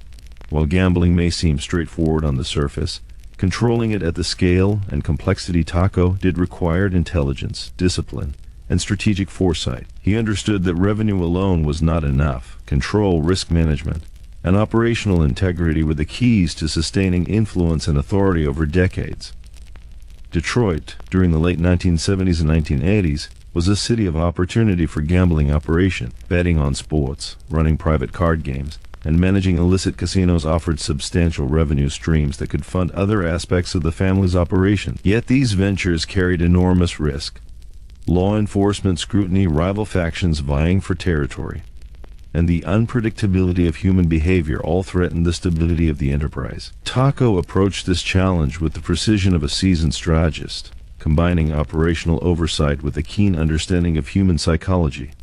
At the core of Tocco's gambling empire was structure. Operations were divided into units, managed by trusted associates, each responsible for specific territories or types of games. This compartmentalization reduced risk, ensured accountability, and allowed for rapid problem-solving when disputes or unexpected challenges arose. Tocco maintained oversight without micromanaging, relying on loyalty, competence, and clear protocols to safeguard both revenue and operational stability. By decentralizing responsibility while maintaining accountability, he created a resilient and efficient system. Security and discretion were equally critical. Tocco recognized that visibility increased vulnerability, whether from law enforcement or rival factions. Operations were carefully monitored, communication was controlled, and sensitive activities were restricted to those with a need-to-know status. Associates were trained to conduct themselves professionally, avoid drawing attention, and adhere strictly to the operational rules. This discipline minimized exposure while maximizing the efficiency and profitability of the gambling network. Managing human behavior within gambling operations required as much skill as managing logistics. Employees, gamblers, and partners were all influenced by different motivations: greed, ambition, fear, or loyalty. Tocco's leadership combined firmness with understanding. He set clear expectations, enforced rules consistently, and rewarded competence. This approach created a culture of accountability and trust, ensuring that associates performed reliably even under the pressures of high-stakes games and competitive rivalries. The financial oversight of these operations was sophisticated. Revenue streams were carefully tracked, disputes were mediated quickly, and resources were allocated strategically to sustain growth while mitigating risk. Tocco understood that any lapse in oversight could not only reduce profitability, but also expose the organization to internal theft or legal scrutiny. Financial discipline combined with operational structure created a system capable of sustaining long-term influence while minimizing vulnerabilities. The gambling empire also functioned as a tool of broader influence. Control over key operations allowed Tocco to maintain leverage with unions, politicians, and business contacts, creating opportunities for negotiation, alliance building, and conflict resolution. Money was not simply a metric of success, it was a mechanism of power. By managing revenue strategically, Tocco reinforced loyalty, deterred rivals, and maintained the family's reputation as both formidable and reliable. Cross-border gambling operations added another layer of complexity and opportunity. Detroit's proximity to Canada enabled the family to extend betting networks, transfer funds discreetly, and coordinate multi-regional operations. These ventures demanded precise coordination, adherence to legal and operational protocols, and careful risk assessment. Tocco's strategic oversight ensured that these operations were profitable while minimizing exposure to legal consequences or external threats. Competition was a constant reality. Rival factions sought to encroach on Tocco's territory, sometimes through intimidation, alliances, or strategic undercutting. Tocco's response was measured and calculated. He relied on a combination of strategic alliances, operational control, and reputation to maintain dominance. Violence was a last resort, used only when diplomacy, negotiation, or deterrence failed. This restraint preserved operational stability, reduced law enforcement attention, and reinforced the perception of Tocco as a disciplined, intelligent, and strategic leader. The human element of gambling operations also demanded attention to morale, loyalty, and mentorship. Associates who managed operations effectively were recognized and rewarded, reinforcing the principle that competence and loyalty were valued. Conversely, mistakes or breaches of protocol were addressed decisively, but with an eye toward correction and improvement. This balance of accountability and support created a workforce motivated to perform reliably, even under the pressures of risk and scrutiny. Gambling operations under Tocco were not merely transactional, they were strategic. He recognized that each bet, each game, and each transaction was a node in a network of influence. By maintaining control over the flow of money, monitoring behavior, and ensuring that operations were disciplined, Tocco reinforced the family's authority across multiple layers of the underworld. His empire became both a source of revenue and a mechanism for broader organizational influence, extending beyond the tables and betting halls to unions, allies, and regional networks. The sophistication of Tocco's gambling operations also reflected a broader lesson in organizational management. Success in complex, high-risk ventures requires structure, accountability, and strategic oversight. Human behavior must be managed alongside logistical and financial considerations, and risk must be mitigated proactively. Tocco's approach demonstrates that intelligence, discipline, and foresight are as critical to operational success as resources or authority, whether in legitimate business or the morally ambiguous world of organized crime. Ultimately, Jack Tocco's gambling empire illustrates the intersection of strategy, risk management, and human behavior. By controlling revenue streams, enforcing discipline, and cultivating loyalty, he created an operation capable of sustaining influence for decades. His approach to gambling demonstrates that in high-stakes environments, leadership is defined not by impulsive decisions or brute force but by careful planning, measured action, and the cultivation of a reliable, disciplined network of associates. Detroit's gambling operations under Tocco also serve as a cautionary tale. While profitable, these ventures carried inherent risk, legal exposure, and moral complexity. The success of the empire depended not only on skill but on judgment, discretion, and the ability to navigate the unpredictable dynamics of human behavior. Tocco's leadership demonstrates that long-term survival in high-pressure, high-risk environments is contingent upon combining operational discipline with strategic foresight and emotional intelligence. Through his gambling empire, Tocco reinforced the principles that defined his leadership: structure, loyalty, discretion, and strategic influence. By balancing revenue generation with operational security, human behavior management, and long-term planning, he ensured that the family's influence extended beyond Detroit and persisted even amid law enforcement scrutiny, competition, and societal changes. Jack Tocco's control of the gambling network exemplifies the broader lesson that influence is most enduring when it is exercised with intelligence, discipline, and foresight. The empire was not merely a source of wealth, it was a tool of strategic power, a mechanism of loyalty, and a framework for operational stability. For those studying leadership, risk management, or organizational behavior, Tocco's approach offers insight into how complex systems can be managed successfully under pressure, with both precision and vision. One of the most defining aspects of Jack Tocco's leadership in Detroit's underworld was his strategic use of labor unions as a source of both influence and revenue. Unlike other ventures that relied on direct visibility, such as gambling or loan sharking, union involvement was subtle, sophisticated, and highly effective in extending the family's reach behind the scenes. For Tocco, unions were not just a means of money, they were a mechanism to control industries, shape negotiations, and influence the economic landscape of Detroit and surrounding areas. Detroit, during the late 20th century, was the heart of America's automotive and manufacturing sectors. Unionized labor was a cornerstone of this economy, controlling wages, work conditions, and operational flow across factories, shipping, and construction. Tocco recognized early that influence within unions could translate into leverage over corporations, contracts, and other high-stakes negotiations. Through strategic placement of allies and careful cultivation of trust with union leaders, he created channels of influence that extended far beyond traditional criminal activities.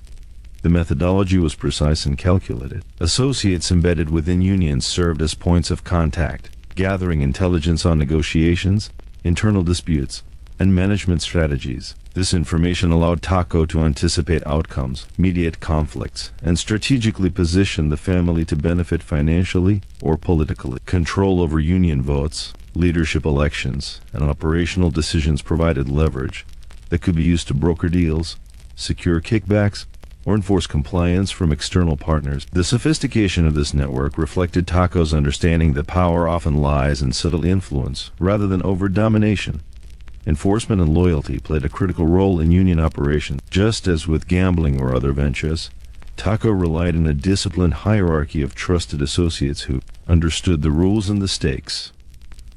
Any disruption, betrayal, or incompetence could compromise not only revenue, but also the family's reputation and leverage. Associates were trained to act discreetly, maintain operational security, and understand that loyalty to the family's strategic goals was paramount. Discipline within the union network mirrored the rigor seen in other facets of Tocco's operations, creating a consistent culture of accountability and effectiveness.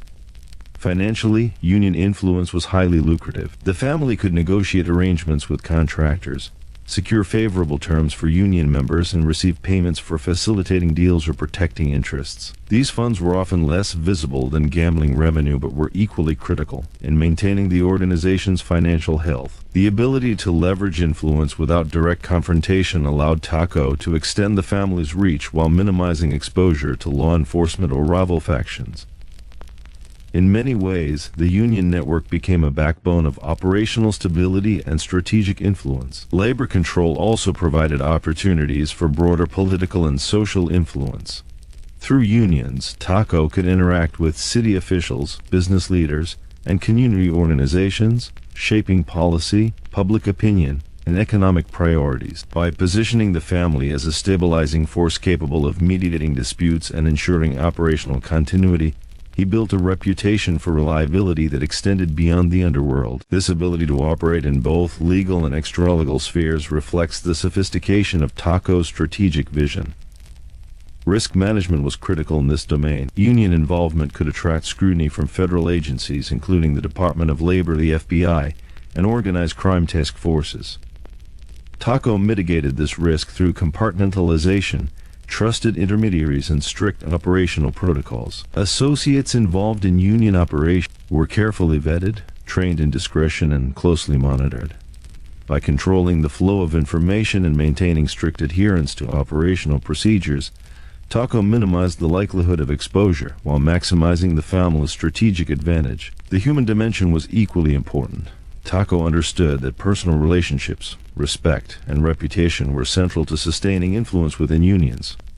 Leaders and members were treated with calculated diplomacy, balancing incentives with accountability. Loyalty was cultivated through personal attention, mentorship, and a clear understanding of mutual benefits. Associates learned that their actions not only impacted their standing, but could influence the family's broader strategic positioning, reinforcing the principles of responsibility and accountability. The subtlety of this form of control also meant that influence often went unnoticed outside the immediate network. Unlike overt criminal activity that could draw immediate attention or law enforcement action, union influence operated quietly, yet it had tangible effects on the local economy, business decisions, and labor relations. Tocco's ability to maintain this balance of invisibility and impact is a testament to his strategic intelligence and understanding of systemic power dynamics. This control extended into labor negotiations, contract approvals, and workplace conditions, creating leverage that could be converted into financial or strategic advantage. Companies understood the implicit power the family wielded, and negotiations were often shaped by the family's presence, even if unspoken. By positioning the organization as a stabilizing yet powerful force within labor relations, Tocco ensured that influence was both respected and feared. Beyond immediate financial gains, the union network reinforced internal cohesion and loyalty. Associates assigned to labor operations were entrusted with sensitive responsibilities, emphasizing the importance of discretion, competence, and adherence to principles. Success was rewarded, reinforcing a culture of accountability, while mistakes were corrected decisively to maintain operational integrity. This combination of trust and discipline ensured that labor influence operated efficiently and sustainably. The integration of union influence into Tocco's broader network also illustrates a principle of strategic leadership. Real power is often exercised through control of systems, networks, and relationships rather than through force alone. By embedding trusted allies, cultivating loyalty, and strategically influencing decision-making processes, Tocco extended the family's reach into sectors that shaped the city's economic and political landscape. This ability to operate at multiple levels, simultaneously visible and invisible, defined the sophistication of his leadership.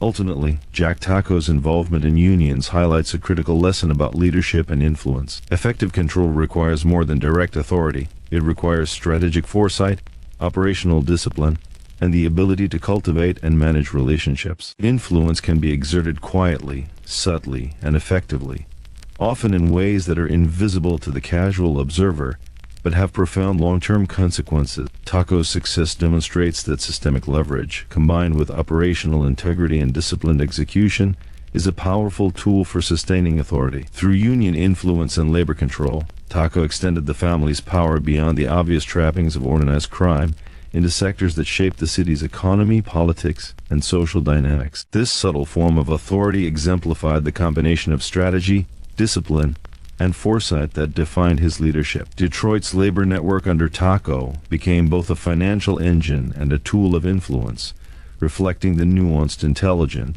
and multifaceted approach that allowed the family to operate effectively for decades. Jack Tocco's story in this realm underscores a broader truth. Leadership is not simply about wealth, intimidation, or visibility. It is about understanding systems, influencing networks, and executing strategy with intelligence and precision. In the morally complex and high-risk environment of Detroit's underworld, the family's ability to leverage unions for influence and revenue demonstrates the intersection of foresight, discipline, and relational intelligence that define Tocco's enduring legacy. In the intricate world of organized crime, influence and power are never uncontested. Jack Tocco's career in Detroit's underworld was defined not only by the operations he controlled, but also by the rivalries he navigated, the negotiations he orchestrated, and the strategic decisions he made to maintain dominance. While many criminal leaders relied on brute force or intimidation, Tocco understood that sustainable control required diplomacy, foresight, and a careful balance between aggression and restraint. Detroit, in the late 20th century, was home to multiple competing factions, each vying for territory, revenue streams, and influence over unions, businesses, and gambling operations. Rivalries were inevitable, and the risk of conflict was high. Tocco's approach to competition was rooted in intelligence rather than impulsivity. He monitored rival activities, assessed their capabilities, and identified points of potential collaboration or confrontation. Understanding the strengths and weaknesses of competitors allowed him to make informed decisions that minimized unnecessary conflict while maximizing influence. Negotiation was central to Tocco's strategy. He understood that conflicts over territory, operations, or alliances could escalate into violence, attracting unwanted attention from law enforcement and threatening the stability of his network. Instead of resorting immediately to force, Tocco preferred to engage in dialogue, leveraging reputation, financial incentives, and strategic alliances to reach mutually acceptable outcomes. This approach required patience, psychological insight, and the ability to anticipate the motivations and reactions of rival leaders. By negotiating effectively, Tocco often neutralized threats before they became crises, preserving resources and maintaining operational continuity. Tocco's reputation played a crucial role in these negotiations. Rivals knew that while he was capable of enforcing authority decisively, he was also measured, strategic, and reliable. This dual perception of strength, tempered by intelligence, allowed Tocco to maintain leverage even in situations where he did not control every variable. His credibility was a form of soft power, influencing behavior without the immediate need for confrontation.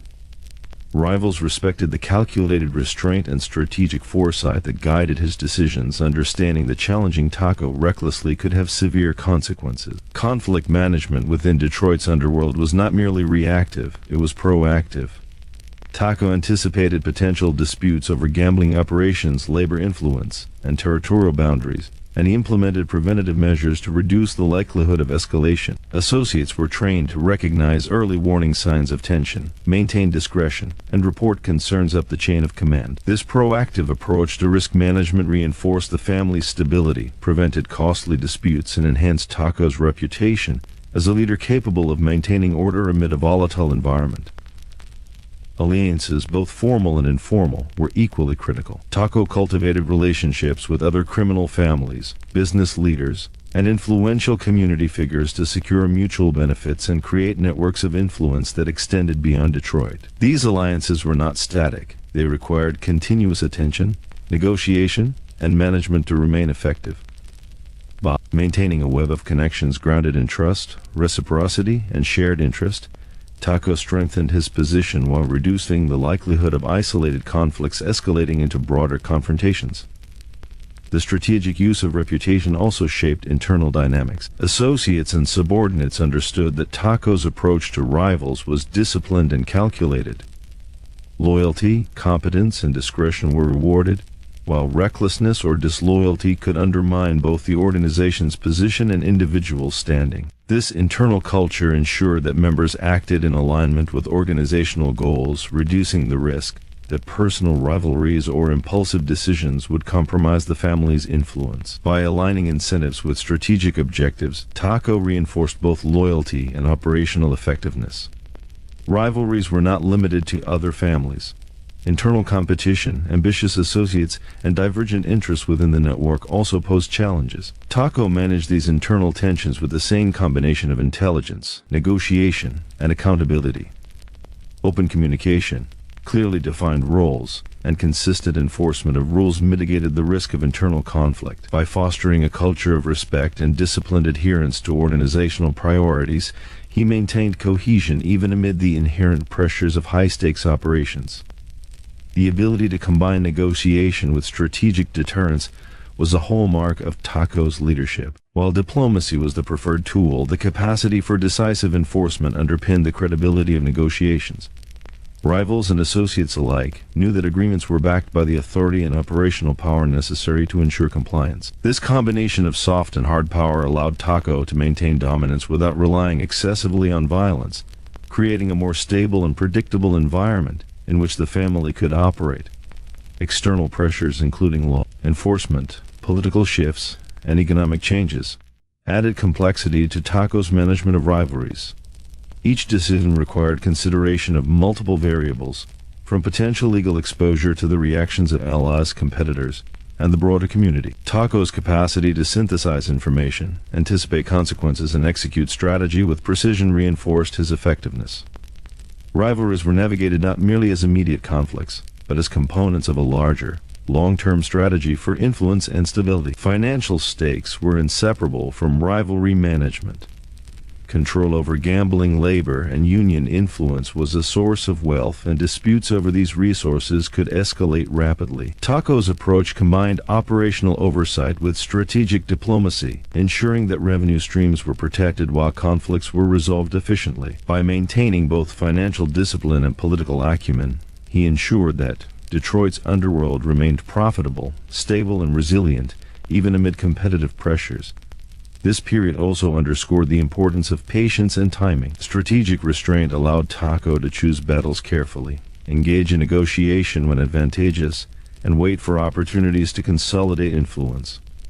Impulsive action, he understood, could jeopardize relationships, revenue, and operational security. The combination of patience, foresight, and tactical execution exemplified the intelligence-based approach to leadership that distinguished Tocco from more impulsive figures in the criminal world. Ultimately, Jack Tocco's management of rivalries and negotiation demonstrates a broader principle. Influence is sustained not only through power or wealth, but through strategic relationships, careful risk assessment, and disciplined execution. Negotiation, reputation management, and proactive conflict resolution create environments in which authority is respected, loyalty is reinforced, and operational stability is maintained.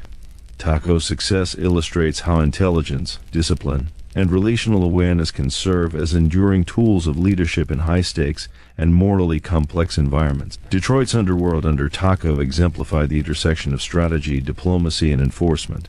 Rivalries were managed with precision, negotiation was guided by intelligence and credibility, and the organization's cohesion was preserved through disciplined oversight. These dynamics ensured that the family maintained dominance not only in revenue-generating operations but also in the broader social, economic, and political landscape of the city. Jack Tocco's story during this era provides a timeless lesson. Leadership in competitive, high-risk environments requires a combination of foresight, strategic negotiation, disciplined enforcement, and reputation management. Power is most enduring when exercised with intelligence, patience, and an understanding of human behavior. Rivalries are inevitable, but they can be navigated effectively when leaders balance authority, diplomacy, and strategic vision, a lesson that transcends the morally complex context of organized crime. Even the most disciplined and strategic leaders in organized crime cannot operate without encountering the persistent shadow of law enforcement. And for Jack Tocco, this scrutiny was an ever-present challenge. As Detroit's underworld grew in complexity and notoriety, federal and local authorities increasingly focused their attention on Tocco and his operation. The pressures of investigation, surveillance, and prosecution shaped not only day-to-day decisions but also long-term strategy, requiring intelligence, discretion, and resilience. Tocco's approach to law enforcement pressure was multifaceted. He understood that visibility increased vulnerability, so he prioritized discretion across all aspects of his operations. Meetings were conducted in secure, low-profile locations, communications were carefully controlled, and associates were trained in operational security protocols to reduce the risk of leaks or exposure. By limiting access to sensitive information and compartmentalizing operations, Tocco minimized the likelihood that law enforcement could penetrate the family's network. Surveillance was a constant threat.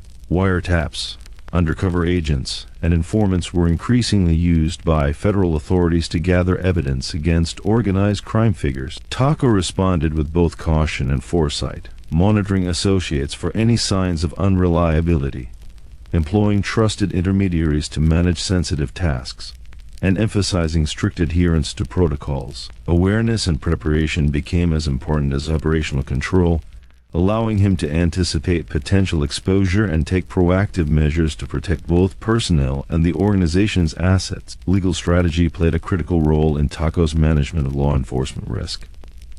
While associates focused on operational tasks, Tocco maintained relationships with legal experts who could advise on risk mitigation, compliance nuances, and potential vulnerabilities. This blend of operational discretion and legal foresight allowed him to navigate an increasingly aggressive enforcement environment without compromising authority or revenue. He recognized that knowledge of the law and its mechanisms could be leveraged as effectively as any financial resource or operational asset.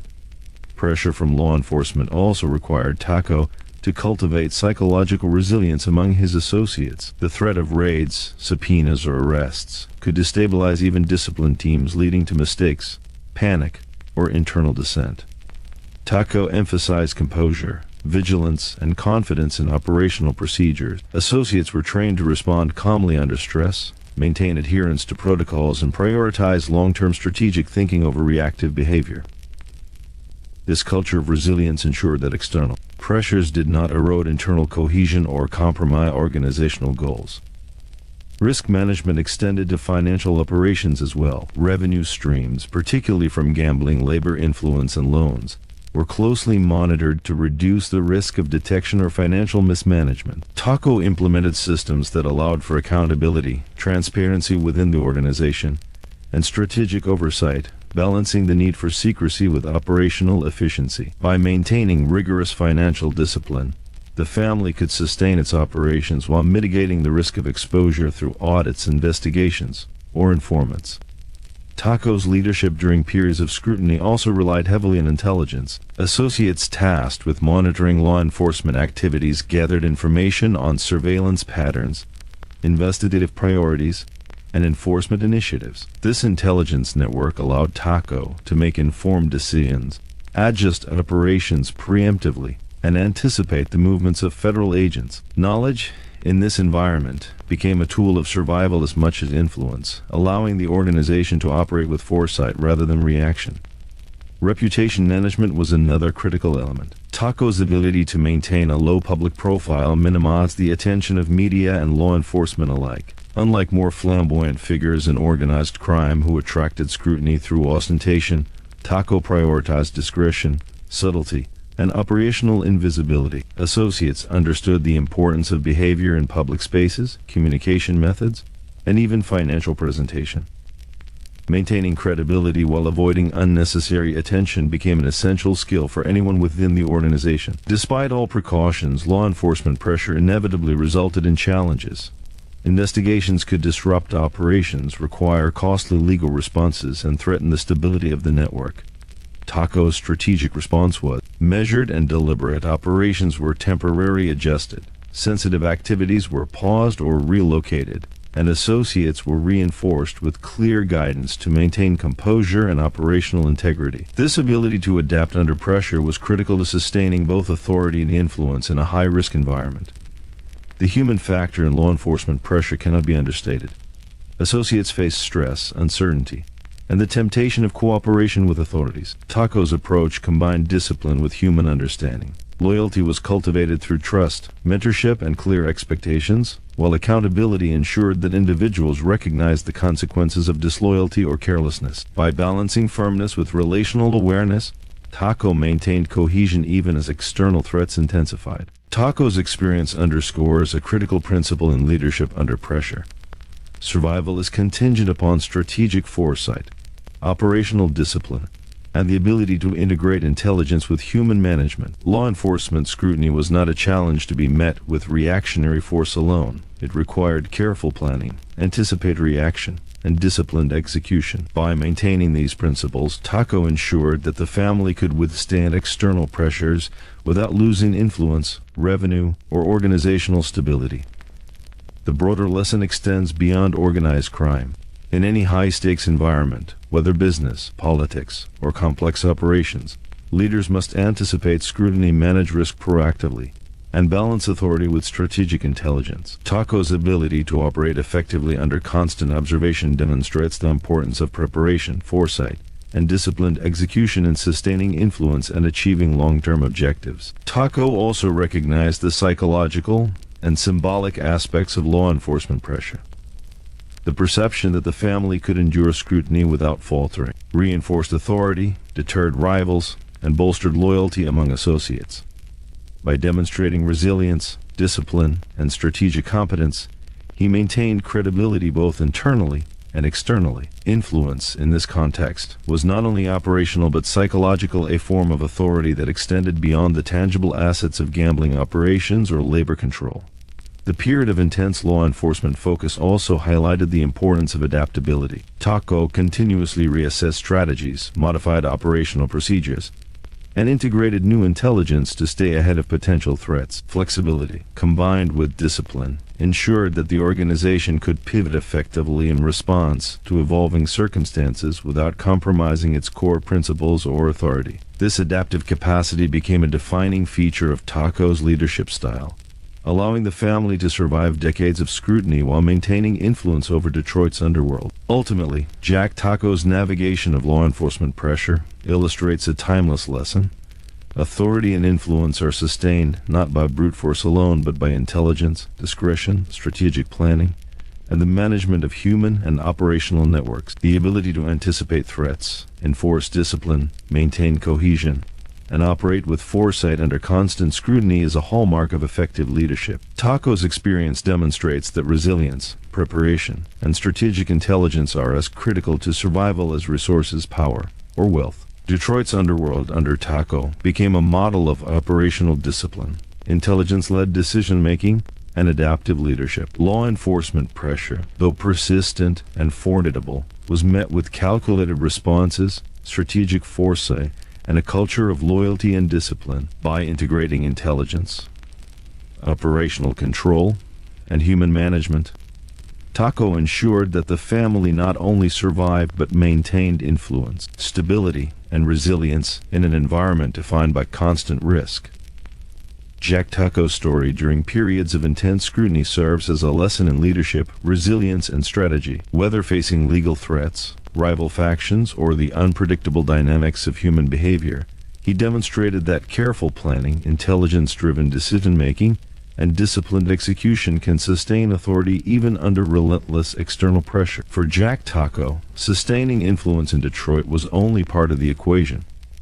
True power in organized crime relied not only on local control but on the ability to expand strategically, form alliances, and extend networks of influence beyond one's immediate territory. In the late 1970s and through the 1980s, Tocco recognized that partnerships with other crime families, trusted intermediaries in neighboring cities, and discrete connections in key industries could amplify the family's power, stabilize operations, and reduce exposure to internal and external threats. Expansion was never haphazard. Tocco approached it with the same meticulous strategy he applied to gambling operations, union influence, and internal discipline. Before engaging with any potential partners, he conducted careful assessments of their reputation, reliability, and operational competence. Each alliance was evaluated for mutual benefit, loyalty, and the ability to enhance the family's influence without unnecessary risk. By integrating new connections selectively, Tocco maintained operational security while broadening the family's reach.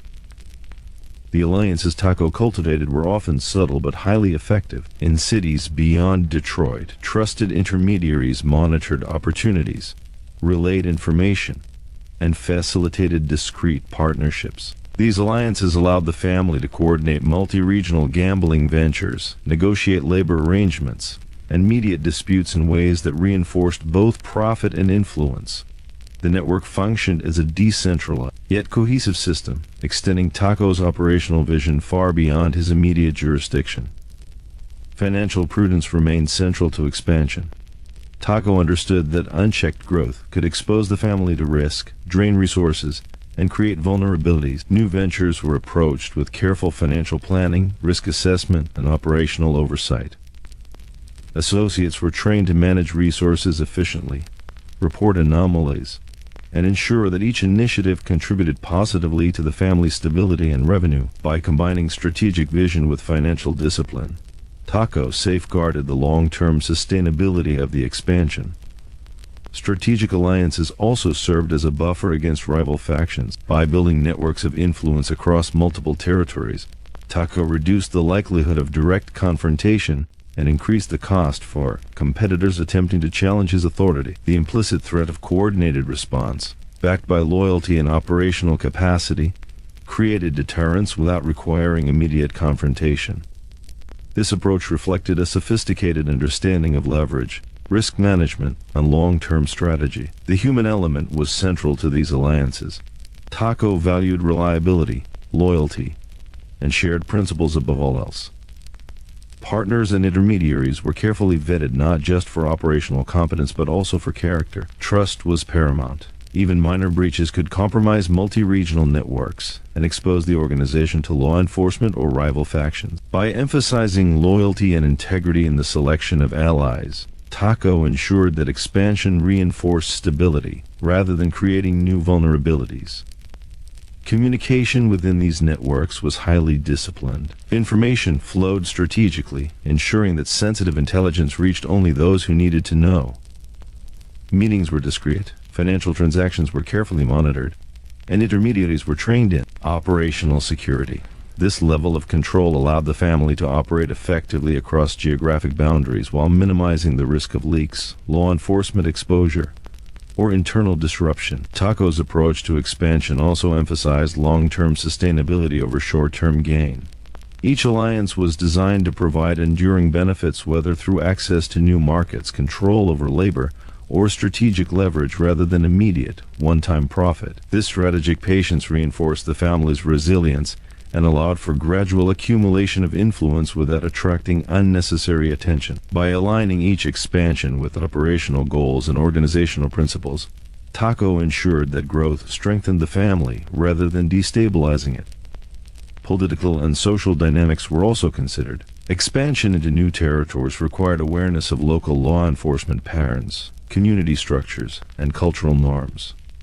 Tocco ensured that associates engaged diplomatically with local figures, respected social conventions, and maintained credibility. This approach allowed the family to operate with a degree of invisibility, maintaining influence while avoiding public scrutiny. Strategic subtlety, in this sense, was as important as financial or operational acumen. Conflict resolution across networks was managed with equal care. Rivalries, disputes, or misunderstandings in distant territories were addressed through negotiation, alliances, and strategic mediation. Tocco's ability to coordinate responses, enforce agreements, and maintain the perception of authority reinforced cohesion across the expanded network. Associates understood that their actions had implications far beyond immediate operations, cultivating a sense of accountability and alignment with organizational priorities. This expansion also reinforced internal cohesion. By integrating trusted allies from multiple territories, Tocco created redundancy, resilience, and shared purpose within the network.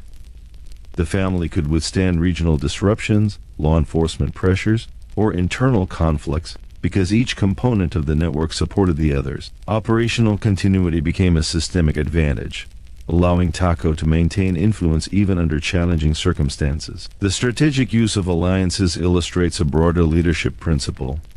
Influence is most effectively exercised through networks, relationships, and systemic leverage rather than through centralized control alone. Tocco's ability to balance autonomy and accountability, risk and reward, loyalty and competence allowed him to expand the family's influence while preserving operational security and stability. This approach highlights the importance of relational intelligence, strategic foresight, and disciplined execution in high-stakes environments.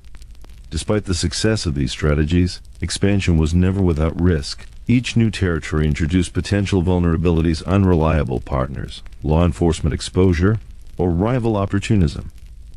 Tocco mitigated these risks through continuous monitoring, intelligence gathering, and strategic intervention. Decisions were informed by data, experience, and careful assessment rather than impulsive judgment. By maintaining control without micromanagement, he preserved both operational efficiency and strategic flexibility. The expansion also emphasized the importance of reputation. Across all territories, Tocco cultivated an image of reliability, strategic acumen, and measured authority. This reputation reinforced alliances, deterred rivals, and ensured that partners viewed cooperation as mutually beneficial rather than exploitative. Authority, in this sense, was exercised as much through perception and credibility as through direct operational control. Ultimately, Jack Tocco's expansion strategy demonstrates that leadership in complex, high-risk environments requires foresight, discipline, and relational intelligence. Authority is strengthened when networks are strategically cultivated, operations are disciplined, and alliances are grounded in trust and mutual benefit. Expansion, when guided by intelligence and strategic principles, can amplify influence, stabilize operations, and ensure long-term resilience even in volatile and morally complex contexts. Detroit's Underworld under Tocco illustrates the power of strategic vision combined with operational discipline. Expansion beyond local territory, the cultivation of alliances, and the management of complex networks allowed the family to maintain dominance, adapt to challenges, and sustain influence for decades. By integrating foresight, relational intelligence, and operational rigor, Tocco created a model of leadership that extended far beyond immediate control and demonstrated the enduring value of strategy over impulsivity. Jack Tocco's story in expansion and alliances provides an important lesson. Influence is sustained not by dominance alone, but by strategic cultivation of networks, disciplined execution, and the ability to operate subtly yet decisively across multiple arenas. The combination of foresight, discretion, and intelligence in expansion ensured that Detroit's Underworld under Tocco remained resilient, adaptable, and enduring, offering timeless insights into the mechanics of power, leadership, and operational success. A central pillar of Jack Tocco's influence in Detroit's Underworld was financial control, particularly through loans, debt management, and credit networks that extended throughout the city's criminal and semi-legitimate economy. While gambling, unions, and strategic alliances provided revenue and influence, it was Tocco's mastery over money, how it flowed, how it was owed, and how obligations were enforced that solidified his power and ensured long-term stability for the family. The loan and debt system was intricate, highly disciplined, and surprisingly sophisticated. It extended beyond what most outsiders would consider street-level operations. Loans were offered to businesses, gamblers, and even individuals within the underworld, creating both dependency and leverage. But Tocco approached lending with strategic intelligence, recognizing that financial transactions could serve as tools of influence, risk mitigation, and operational control, not just profit generation. Associates responsible for these operations were carefully selected for reliability, financial acumen, and loyalty. Each transaction was meticulously documented internally, though with a discretion that ensured it remained invisible to law enforcement and rival factions. The amount lent, repayment schedules, and potential collateral were all managed to minimize exposure while maximizing both revenue and influence. Tocco understood that even a single mismanaged loan could undermine credibility, so oversight was constant and precise. Debt extended by Tocco's organization often carried implicit obligations beyond monetary repayment. Borrowers were aware that failure to meet obligations could affect relationships, operational opportunities, or even personal safety. This system created a network of accountability that extended the family's influence into multiple sectors of Detroit's economy. By structuring debt as both a financial and relational instrument, Tocco reinforced authority while fostering a culture of compliance and loyalty. The system also served as a deterrent to competitors. Rivals knew that Tocco's control over loans, debt, and financial influence gave him leverage in disputes, negotiations, and territorial disputes. The implicit understanding was that financial power could be converted into operational advantage, whether through strategic partnerships, neutralizing threats, or influencing external decisions. Money, in this sense, was a tool of both control and protection. Tocco's approach to debt collection exemplified discipline and strategic foresight. Associates were trained to enforce repayment without unnecessary violence, relying on negotiation, leverage, and reputation to ensure compliance. Violence was reserved for extreme situations when diplomacy failed, reflecting Tocco's belief that authority is best maintained through calculated strategy rather than impulsive action. By maintaining this balance, he preserved operational stability and reduced unnecessary exposure to law enforcement. The broader economic impact of Tocco's financial control extended into semi-legitimate enterprises. Businesses that borrowed from the family often relied on operational guidance, mediation, or protection, further intertwining the underworld with Detroit's formal economy. These interactions were subtle, highly controlled, and designed to reinforce both revenue generation and influence without attracting public or governmental attention. Tocco's capacity to manage the shadow economy reflected both operational discipline and strategic intelligence. Risk management in lending was crucial. Not every borrower could be trusted, and the potential for default, betrayal, or law enforcement scrutiny was ever present. Tocco implemented systems to assess credibility, monitor behavior, and adjust lending strategies accordingly. By anticipating challenges and mitigating risk proactively, he ensured that the family's financial network remained robust and resilient. Associates were trained to manage these complexities, balancing assertiveness with strategic discretion in every transaction. The psychological dimension of debt control was equally significant. Borrowers understood that loans carried more than financial obligations. They implied accountability, reliability, and adherence to the organization's unspoken rules. This understanding created a network of influence that extended beyond money. Compliance, loyalty, and behavior were all shaped by the relationships created through financial engagement, reinforcing Tocco's authority across multiple layers of Detroit's underworld. Financial control also provided strategic opportunities. Revenue from loans and debt networks funded other operations, including gambling, labor influence, and expansion initiatives. Additionally, these resources could be used to mediate disputes, negotiate alliances, or influence rivals. Tocco's leadership demonstrated that the strategic use of money rather than money itself was the true measure of operational power. Every dollar lent, collected, or leveraged served multiple purposes: profit, influence, stability, and deterrence.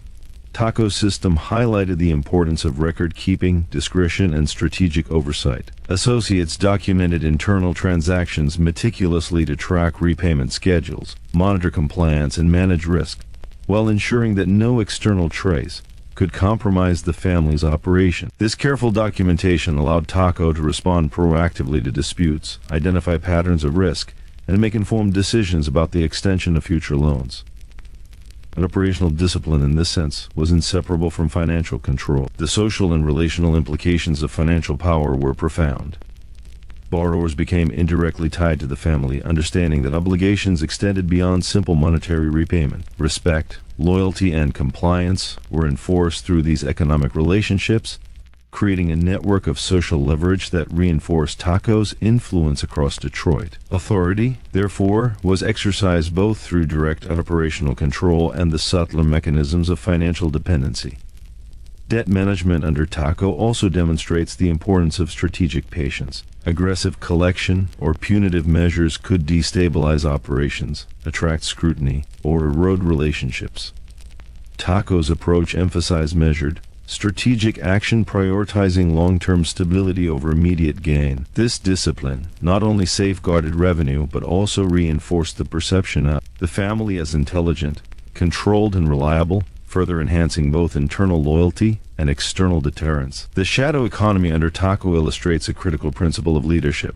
Power and influence are reinforced when resources are strategically managed, relationships are carefully cultivated, and human behavior is guided by incentives that align with organizational goals. Financial control in the hands of a disciplined and intelligent leader becomes both a tool of profit and a mechanism for sustaining authority. Ultimately, Jack Tocco's mastery of loans, debt, and financial networks underscores a broader lesson in operational leadership.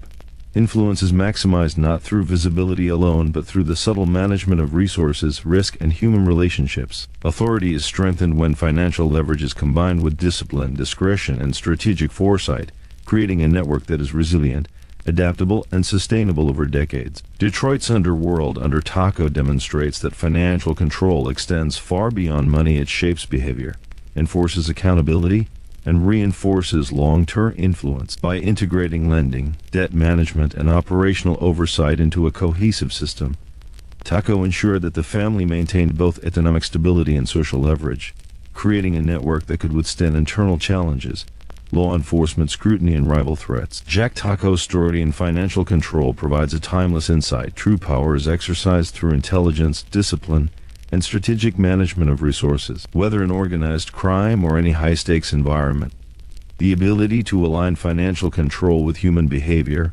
operational integrity, and long-term strategy is the key to enduring influence and resilience. Jack Tocco's influence in Detroit's Underworld was not merely a product of opportunity, connections, or raw power. It was a reflection of disciplined leadership and an understanding of organizational longevity. Unlike many contemporaries who relied solely on intimidation or visibility, Tocco recognized that enduring influence required a combination of foresight, structural management, and personal discipline. His ability to maintain control over decades was rooted in his strategic mindset, his understanding of human behavior, and his careful cultivation of both loyalty and operational integrity. At the core of Tocco's leadership was an emphasis on structure. Each facet of the organization, gambling, labor influence, loans, debt, and territorial operations, was managed with clearly defined responsibilities and oversight.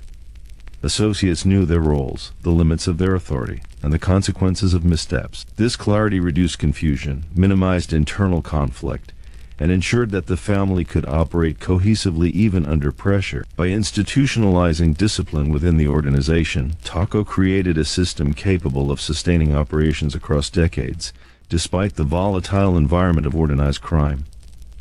Tocco's personal discipline was a model for his associates. He maintained composure under scrutiny, made measured decisions rather than impulsive ones, and emphasized the importance of patience and foresight in achieving long-term goals. His demeanor reinforced the principle that authority was earned through competence, judgment, and reliability, not merely intimidation. This example shaped the culture of the organization, ensuring that associates internalized the values necessary for operational continuity and long-term stability. Mentorship was another critical aspect of Tocco's leadership. He recognized that the sustainability of influence depended on preparing the next generation of leaders. Trusted associates were guided not only in operational techniques but also in strategic thinking, ethical navigation of complex environments, and the management of both human and financial networks. By cultivating intelligence and competence among his inner circle, Tocco ensured that authority and operational excellence could persist, even if he were temporarily removed from active decision-making. Decision-making under Tocco's leadership was characterized by strategic patience. Rather than reacting impulsively to challenges, threats, or opportunities, he assessed situations carefully, gathered intelligence, and considered long-term consequences. This approach allowed the family to navigate rivalries, law enforcement pressure, and economic changes without destabilizing operations. Strategic patience was not inaction, it was deliberate. Informed decision-making designed to balance risk with reward, stability with growth. Tocco's ability to maintain longevity was also tied to his nuanced understanding of human behavior. He recognized that loyalty, fear, and respect were intertwined forces in maintaining organizational cohesion. Associates were motivated by a combination of incentives, accountability, and shared purpose. Tocco balanced firmness with diplomacy, ensuring that authority was reinforced through trust and competence rather than arbitrary enforcement. This approach reduced internal instability and minimized the risk of betrayal or mismanagement, further strengthening organizational resilience. Operational discipline extended to every aspect of the family's activities. Financial oversight, gambling operations, union influence, and expansion strategies were all carefully monitored. Standard protocols, risk mitigation strategies, and intelligence networks ensured that operations could continue efficiently even under stress. By creating a system where redundancy, monitoring, and accountability were built in, Tocco minimized vulnerabilities while maximizing both profitability and influence. This combination of foresight and structure was central to his enduring authority. Tocco's strategic alliances reinforced his leadership legacy. By cultivating partnerships both within Detroit and in surrounding regions, he expanded the family's influence while simultaneously reducing exposure to direct confrontation. Alliances were not static. They required careful management, ongoing assessment, and occasionally recalibration. By balancing collaboration with strategic deterrence, Tocco maintained both operational stability and authority, demonstrating that influence is not purely a function of control but of relational intelligence. The lesson of longevity also applied to risk management. Tocco recognized that unchecked aggression, impulsive decisions, or mismanagement of resources could rapidly erode authority. He mitigated risk through operational discipline, measured responses to threats, and strategic planning that anticipated both internal and external challenges. This foresight allowed the family to survive periods of intense law enforcement scrutiny, economic fluctuation, and shifts in the criminal landscape that might have destabilized less disciplined organizations. Tocco's legacy was also reinforced through his ability to balance power with discretion. Visibility brought attention, and attention brought risk. By maintaining a low public profile, relying on intermediaries, and exercising influence subtly, Tocco reduced vulnerability while maintaining credibility and authority. Associates were trained to emulate this balance, ensuring that the family operated effectively without attracting unnecessary scrutiny. This combination of operational efficiency and discretion became a hallmark of his leadership style. Leadership under Tocco was as much about psychological strategy as operational control. He understood the value of perception in maintaining influence. The appearance of competence, reliability, and authority created deterrence, reduced challenges, and reinforced loyalty. Associates and rivals alike were aware that decisions were calculated, enforcement was disciplined, and alliances were managed with foresight. The power of perception, coupled with real operational capability, amplified Tocco's influence far beyond the immediate scope of any single operation. Perhaps most importantly, Tocco's focus on legacy emphasized sustainability. He was aware that influence is transient unless reinforced through systems, mentorship, and disciplined execution. By embedding principles of operational control, financial oversight, loyalty, and strategic thinking throughout the organization, he created a structure capable of enduring beyond any single individual. Longevity was not a matter of luck. It was the product of intelligence, discipline, and foresight.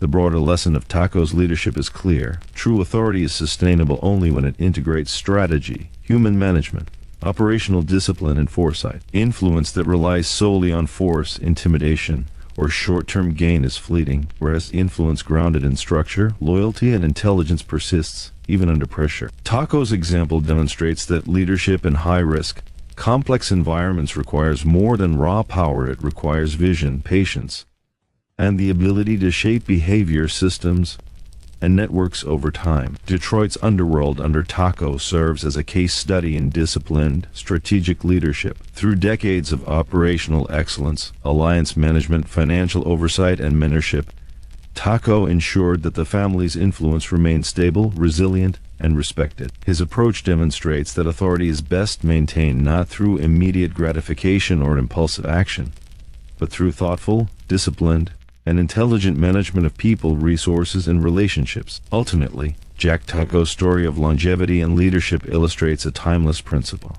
Influence is not measured merely by the scope of control, the size of revenue, or the capacity for intimidation. It is measured by the ability to sustain authority through foresight, discipline, relational intelligence, and strategic execution. In environments defined by risk, complexity, and moral ambiguity, the combination of structure, patience, and vision is what ensures enduring power and influence. Through the lens of leadership and legacy, Tocco's life underscores that enduring success, whether in legitimate or illicit enterprises, relies on intelligence, discipline, and the strategic cultivation of relationships, systems, and human behavior. His ability to operate effectively over decades demonstrates the profound value of foresight, operational rigor, and relational acumen in achieving influence that lasts. In the world of organized crime, visibility is a double-edged sword. Recognition can cement authority, intimidate rivals, and establish reputation, but it also attracts the attention of law enforcement, the press, and political authorities. Jack Tocco understood this balance more than most. He cultivated influence not through flamboyance or public notoriety, but through a calculated, almost invisible form of power. His ability to maintain authority while remaining largely out of the public eye was a cornerstone of his success and a critical lesson in strategic leadership.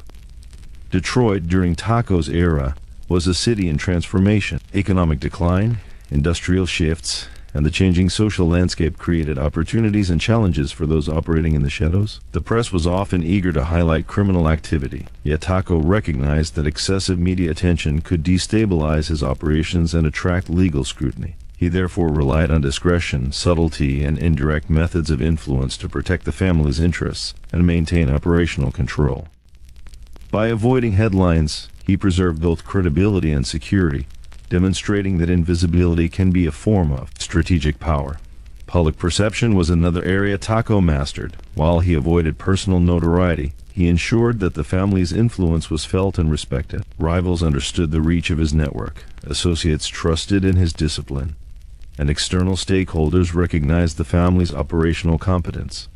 This indirect control allowed him to manage reputation without drawing unwanted attention. By shaping perceptions subtly, Tocco reinforced authority, deterring challenges and fostering a sense of reliability and stability that extended beyond the immediate underworld. The media's portrayal of organized crime was often sensationalized, focusing on violence, arrests, and dramatic confrontations.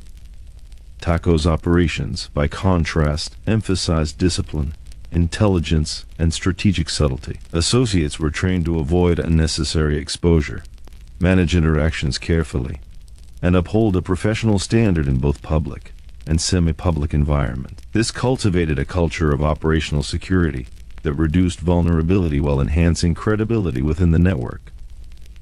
By operating below the radar, Tocco maintained influence without the disruptions that media scrutiny often brings. Law enforcement and the public alike were often left with a fragmented understanding of Tocco's operation. The complexity and sophistication of his networks, the subtlety of financial control, and the invisibility of his labor and gambling influence made it difficult to trace or disrupt operations effectively. While other figures drew attention through audacious acts or public persona, Tocco's restraint ensured that the family could operate efficiently while avoiding the destabilizing effects of constant scrutiny. This invisibility was not passive, it was an active, deliberate strategy. Associates were an essential component in maintaining this low profile. They understood the importance of discretion, the need for careful communication, and the value of operational subtlety.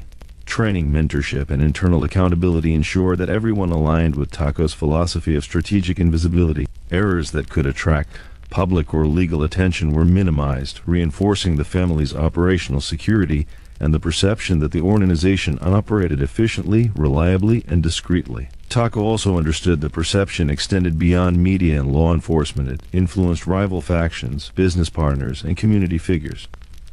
A reputation for calm competence and strategic intelligence fostered respect without the need for intimidation. Rivals knew that challenges carried risk. Associates knew that loyalty was rewarded. And allies knew that agreements were reliable. By shaping these perceptions carefully, Tocco maintained influence across multiple layers of Detroit's social and economic landscape without revealing the full extent of the family's reach. The strategic use of invisibility extended to operational tactics as well. Meetings were conducted in private, financial transactions were managed discreetly, and alliances were reinforced through trusted intermediaries. This attention to operational detail ensured that the organization could expand, manage risk, and generate revenue without attracting unnecessary attention. Invisibility, in Tocco's approach, was not about avoidance. It was about strategic efficiency and long-term sustainability. Media awareness also required careful preparation for potential exposure. Associates were trained to handle inquiries, avoid incriminating statements, and maintain composure under questioning. Law enforcement interactions were managed with discipline, ensuring that no actions would compromise operational security or organizational credibility. This proactive management of perception reinforced the family's authority while maintaining a protective buffer against external pressure. The psychological impact of strategic invisibility should not be underestimated. Rivals were deterred because Tocco's operations were methodical, disciplined, and hard to penetrate. Associates remained loyal because they trusted in a leadership that combined intelligence with strategic foresight. Law enforcement faced challenges in gathering actionable evidence, and the public remained largely unaware of the inner workings of Detroit's underworld. In this environment, invisibility became both a protective shield and a force multiplier for authority. Despite the low profile, Tocco maintained influence over Detroit's economic and social spheres. Union networks, gambling operations, loans, and financial leverage operated quietly but effectively, reinforcing the perception of authority without overt displays of power. This subtle influence demonstrated that leadership is not only about what is visible, but also about the systems, networks, and relationships that operate behind the scenes. Influence in this sense is measured by effect rather than attention. Tocco's mastery of media and perception highlights a broader lesson about leadership and strategy. Authority that relies on visibility alone is vulnerable to disruption, misinterpretation, and escalation. Sustainable influence is built through strategic discretion, controlled communication, and the subtle reinforcement of credibility, reliability, and operational competence. In complex, high-risk environments, the power of invisibility often exceeds the power of recognition. Ultimately, Jack Tocco's ability to balance authority, influence, and discretion illustrates the art of strategic leadership in a high-stakes environment. By controlling perception, minimizing exposure, and maintaining operational discipline, he preserved the family's influence, protected associates, and navigated decades of scrutiny with remarkable resilience. Detroit's underworld under Tocco serves as a lesson that leadership is as much about subtlety and foresight as it is about direct control or visible power. His story teaches that in any competitive or high-risk arena, influence is maximized when visibility is balanced with discretion. Actions are reinforced by systems, and perception is carefully managed. Leaders who master this balance can extend their impact, reduce vulnerability, and ensure the sustainability of their authority over the long term. Jack Tocco's legacy of invisibility and strategic perception demonstrates that true power lies not in being seen but in being understood, respected, and unchallenged, often without the world even noticing. His approach shows that discretion, intelligence, and operational discipline are as critical to enduring authority as resources, manpower, or reputation. As the decades passed, Jack Tocco faced a new set of challenges that were less about rivalries or law enforcement pressure, and more about adaptation to a changing social, economic, and technological environment. The 1990s and early 2000s brought a rapidly evolving landscape for organized crime. Industries transformed, communication technology advanced, and societal attitudes toward law enforcement and corporate regulation shifted. For leaders like Tocco, longevity required not only resilience but the ability to modernize operations while maintaining control and discretion. Detroit itself was evolving, The city faced economic decline, population shifts, and the closure of major industrial plants. These changes impacted both the legitimate economy and the opportunities within the underworld. Traditional revenue streams, such as union influence and local gambling operations, required revaluation. Tocco understood that success in this era would depend on strategic adaptation rather than reliance on old models. He approached modernization carefully, blending established practices with new operational methods to maintain influence while reducing risk. One critical aspect of modernization was technology. The rise of telecommunications and digital record-keeping provided both opportunities and challenges. While communication could be more efficient, it also increased the potential for surveillance and law enforcement monitoring. Tocco emphasized operational security, ensuring that associates used secure channels and followed strict protocols. Adaptation to technology was not merely about convenience. It was about maintaining control, preventing exposure, and ensuring that operations could continue smoothly in a more complex environment. Economic shift also demanded innovation. As Detroit's traditional industries declined, the underworld's opportunities in labor, construction, and small businesses transformed. Tocco's strategy involved identifying emerging opportunities, leveraging trusted partnerships, and redirecting operations into ventures that could generate revenue without unnecessary attention. This required intelligence, foresight, and a nuanced understanding of both legitimate and illicit economic trends.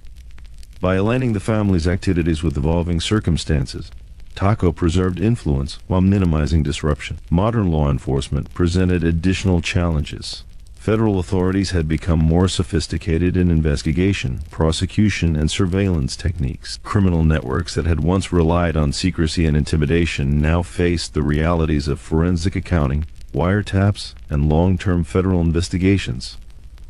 Tocco's response was disciplined and adaptive. He reinforced internal protocols, enhanced intelligence gathering, and emphasized the importance of discretion in all interactions. By anticipating potential threats and implementing preventative measures, he maintained operational security and authority under increasingly rigorous scrutiny. Modernization also required managing generational transitions within the organization. Younger associates were often more technologically adept, more ambitious, and sometimes more impatient than earlier cohorts. Tocco balanced mentorship with discipline, ensuring that emerging leaders adhered to the family's principles of loyalty, discretion, and strategic thinking. By integrating new talent thoughtfully and managing the dynamics of generational change, he preserved both cohesion and operational competence. Financial innovation became another area of focus. Traditional cash-based operations were increasingly scrutinized, and Tocco recognized the value of integrating discrete financial management techniques to sustain revenue streams. Loans, investments, and controlled financial networks were adapted to the evolving environment, ensuring both profitability and discretion. Associates responsible for these operations were trained to navigate modern complexities, while adhering to long-standing principles of accountability and operational control. Tocco also demonstrated a capacity for measured risk-taking. Modernization often required experimentation with new opportunities, partnerships, or operational methods. These initiatives were carefully evaluated, piloted, and monitored, ensuring that any potential failure would not compromise the broader organization. This calculated approach to innovation allowed Tocco to remain competitive without undermining the family's stability, highlighting the importance of strategic intelligence in adapting to change. Social dynamics further shaped operational strategy. Public attitudes toward crime, union activity, and corporate governance evolved significantly during this period. Tocco adjusted the organization's methods to minimize exposure to scrutiny while maintaining influence in key areas. Relationships with community figures, business partners, and regulatory entities were managed carefully, blending discretion with strategic engagement. By understanding social trends and adapting accordingly, Tocco preserved credibility and operational flexibility. The challenges of modernization were not merely technical or economic, they were psychological. Leaders accustomed to traditional modes of operation needed to embrace new thinking, anticipate emerging risks, and maintain cohesion amid uncertainty. Tocco's approach combined mentorship, example setting, and structured operational protocols to ensure that associates could adapt without compromising loyalty, discipline, or effectiveness. By integrating human intelligence with operational innovation, he maintained authority even as the environment evolved. Another critical aspect of this era was strategic withdrawal from high-risk activities that could attract federal attention. Tocco demonstrated the foresight to limit exposure in areas that no longer aligned with long-term sustainability. This discipline reflected a broader understanding of risk versus reward, illustrating that modernization is as much about choosing what to abandon as it is about adopting new methods. By prioritizing strategic focus, Tocco ensured that operations remained resilient, profitable, and insulated from destabilizing pressures. The 1990s and 2000s also reinforced the importance of alliances and networks. Expansion, collaboration, and strategic partnerships allowed Tocco to adapt operations without overextending resources. Trusted intermediaries became more critical than ever, serving as connectors, negotiators, and monitors in a more complex landscape. The ability to manage networks efficiently, while integrating modernization and technological change, underscored Tocco's enduring skill as a strategic leader. Ultimately, Jack Tocco's navigation of modernization highlights a fundamental principle of leadership. Adaptability is essential for longevity. Authority, influence, and operational stability are contingent upon the capacity to recognize change, integrate innovation, and manage evolving risks while maintaining discipline, cohesion, and credibility. Leaders who fail to adapt may achieve short-term success but are unlikely to sustain influence over decades. Detroit's Underworld under Tocco during this period served as a case study in strategic adaptation. By integrating technological awareness, financial innovation, generational management, and risk mitigation, Tocco maintained control while navigating a rapidly changing environment. His ability to balance discretion, authority, and modernization ensured that the family remained influential, stable, and resilient even amid challenges that would have destabilized less disciplined organizations. Jack Tocco's story during the era of modernization provides an enduring lesson.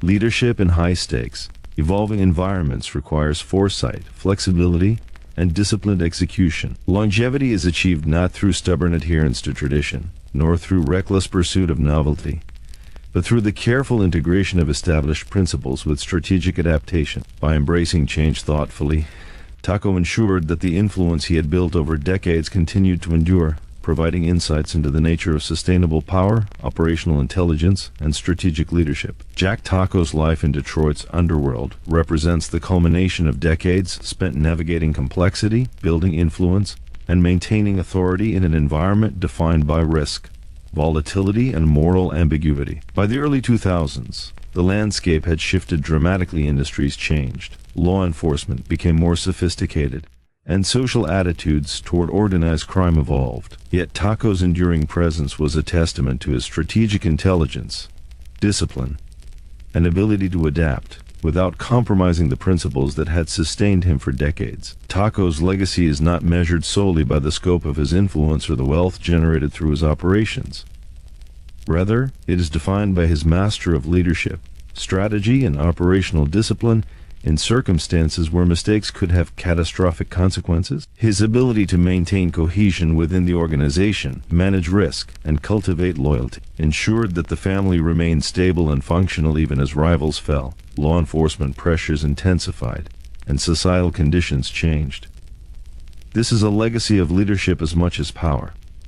A defining element of Tocco's influence was his foresight. He consistently demonstrated an ability to anticipate challenges, assess risk, and take measured action before crisis escalated. Whether navigating law enforcement scrutiny, managing financial operations, or responding to the subtle shifts in Detroit's economic and social environment, his decisions were guided by long-term thinking. This emphasis on foresight allowed the organization to survive and, in some areas, thrive amid decades of uncertainty. Strategic intelligence was as central to his authority as loyalty or operational skill. Tocco's approach to relationships reinforced his legacy. He understood that influence was maintained through trust, loyalty, and reciprocity. Associates were selected not merely for competence, but for integrity, reliability, and alignment with the organization's long-term goals. Rivals and partners alike were managed with a balance of firmness and diplomacy. By investing in relationships and emphasizing loyalty, Tocco ensured that the organization operated as a cohesive network rather than a collection of disparate actors. Authority, in his hands, was relational as well as operational. Financial stewardship was another hallmark of Tocco's leadership. He recognized that control over money, loans, and debt was not simply about revenue, it was a mechanism for influence, accountability, and operational stability. By integrating financial intelligence with operational oversight, Tocco ensured that resources were managed prudently, obligations were enforced strategically, and risk was mitigated proactively. Financial acumen, in this sense, reinforced both the family's influence and its resilience. Discretion and invisibility remained central to Tocco's enduring authority. Unlike figures who sought notoriety or public recognition, he operated quietly, allowing influence to be felt without overt display. His strategic invisibility reduced law enforcement exposure, minimized destabilizing attention, and reinforced credibility within the network. Tocco demonstrated that power is not merely about visibility, it is about effectiveness, perception, and the ability to achieve objectives without unnecessary risk. The later years of Tocco's tenure also highlight the importance of adaptation and modernization. Economic and technological changes required flexibility, innovation, and the capacity to integrate new methods into long-established operations. Tocco embraced change thoughtfully, adjusting financial strategies, operational methods, and alliances to remain relevant and effective. Longevity, he understood, depended on balancing tradition with innovation, stability with adaptation. This principle allowed the family to endure when other organizations faltered under pressure. Perhaps the most important aspect of Tocco's legacy lies in the lessons his life offers beyond the realm of crime. The principles that sustained him: discipline, foresight, loyalty, operational intelligence, and adaptability are universally applicable to leadership in any high-stakes environment. Authority is sustained through preparation and strategic thinking. Influence is maintained through relationships. Integrity and credibility and resilience is achieved by balancing risk with foresight and adapting to evolving circumstances. These are timeless lessons in leadership, decision-making, and human behavior. Tocco's story also illustrates the human consequences of a life spent in the shadows of power. While the organization he led was resilient, the life of influence came at the cost of constant vigilance, careful management of human behavior, and the perpetual negotiation between risk and reward. The choices made in pursuit of authority, whether in organized crime or any competitive field, carry both operational and ethical consequences. Tocco's experience underscores the importance of deliberate decision-making, accountability, and the awareness that every action can have lasting impact. The end of Tocco's era marked a transition in Detroit's underworld. Decades of strategic leadership, operational discipline, and relational intelligence could not prevent the broader shifts in society, law enforcement, and economics from altering the landscape. Yet the principles he demonstrated: foresight, adaptability, loyalty, and strategic discretion remain instructive. Influence that is earned, maintained with discipline, exercised thoughtfully, persists longer than raw power or intimidation. The longevity of Tocco's leadership is a testament to this truth. Tocco's life demonstrates that leadership is as much about the unseen structures, systems, and relationships as it is about immediate control or visibility. True influence is measured not only by actions taken in the moment, but by the capacity to sustain authority, navigate change, and cultivate loyalty over decades. His story is one of strategic intelligence applied consistently, of discipline maintained under pressure, and of authority exercised with foresight and restraint. Finally, Jack Tocco's legacy offers a strong lesson for audiences. Success, influence, and resilience in any endeavor depend on preparation, intelligence, and the ability to adapt without compromising principles. The life of a leader, whether in business, governance, or any competitive field, requires attention to relationships, strategic foresight, operational discipline, and ethical consideration. The most enduring form of power is not the most visible, but the one grounded in knowledge, preparation, and consistent, deliberate action. Detroit's underworld under Tocco became a model of disciplined leadership, strategic discretion, and adaptive influence. While the moral consequences of organized crime are undeniable, the organizational, psychological, and strategic lessons of Tocco's life transcend context. Authority is sustained through intelligence, loyalty is cultivated through respect and trust, and resilience is achieved through foresight and disciplined execution. These are lessons that resonate far beyond the shadows of crime. Jack Tocco's story closes an era in Detroit's underworld, but its lessons remain timeless. Power without foresight is fleeting. Influence without discipline is unstable, and leadership without adaptability is vulnerable. Authority that endures is built on intelligence, patience, relational acumen, and strategic execution. By understanding these principles, we gain insight not only into the history of organized crime, but into the universal mechanics of influence, resilience, and the human pursuit of lasting impact.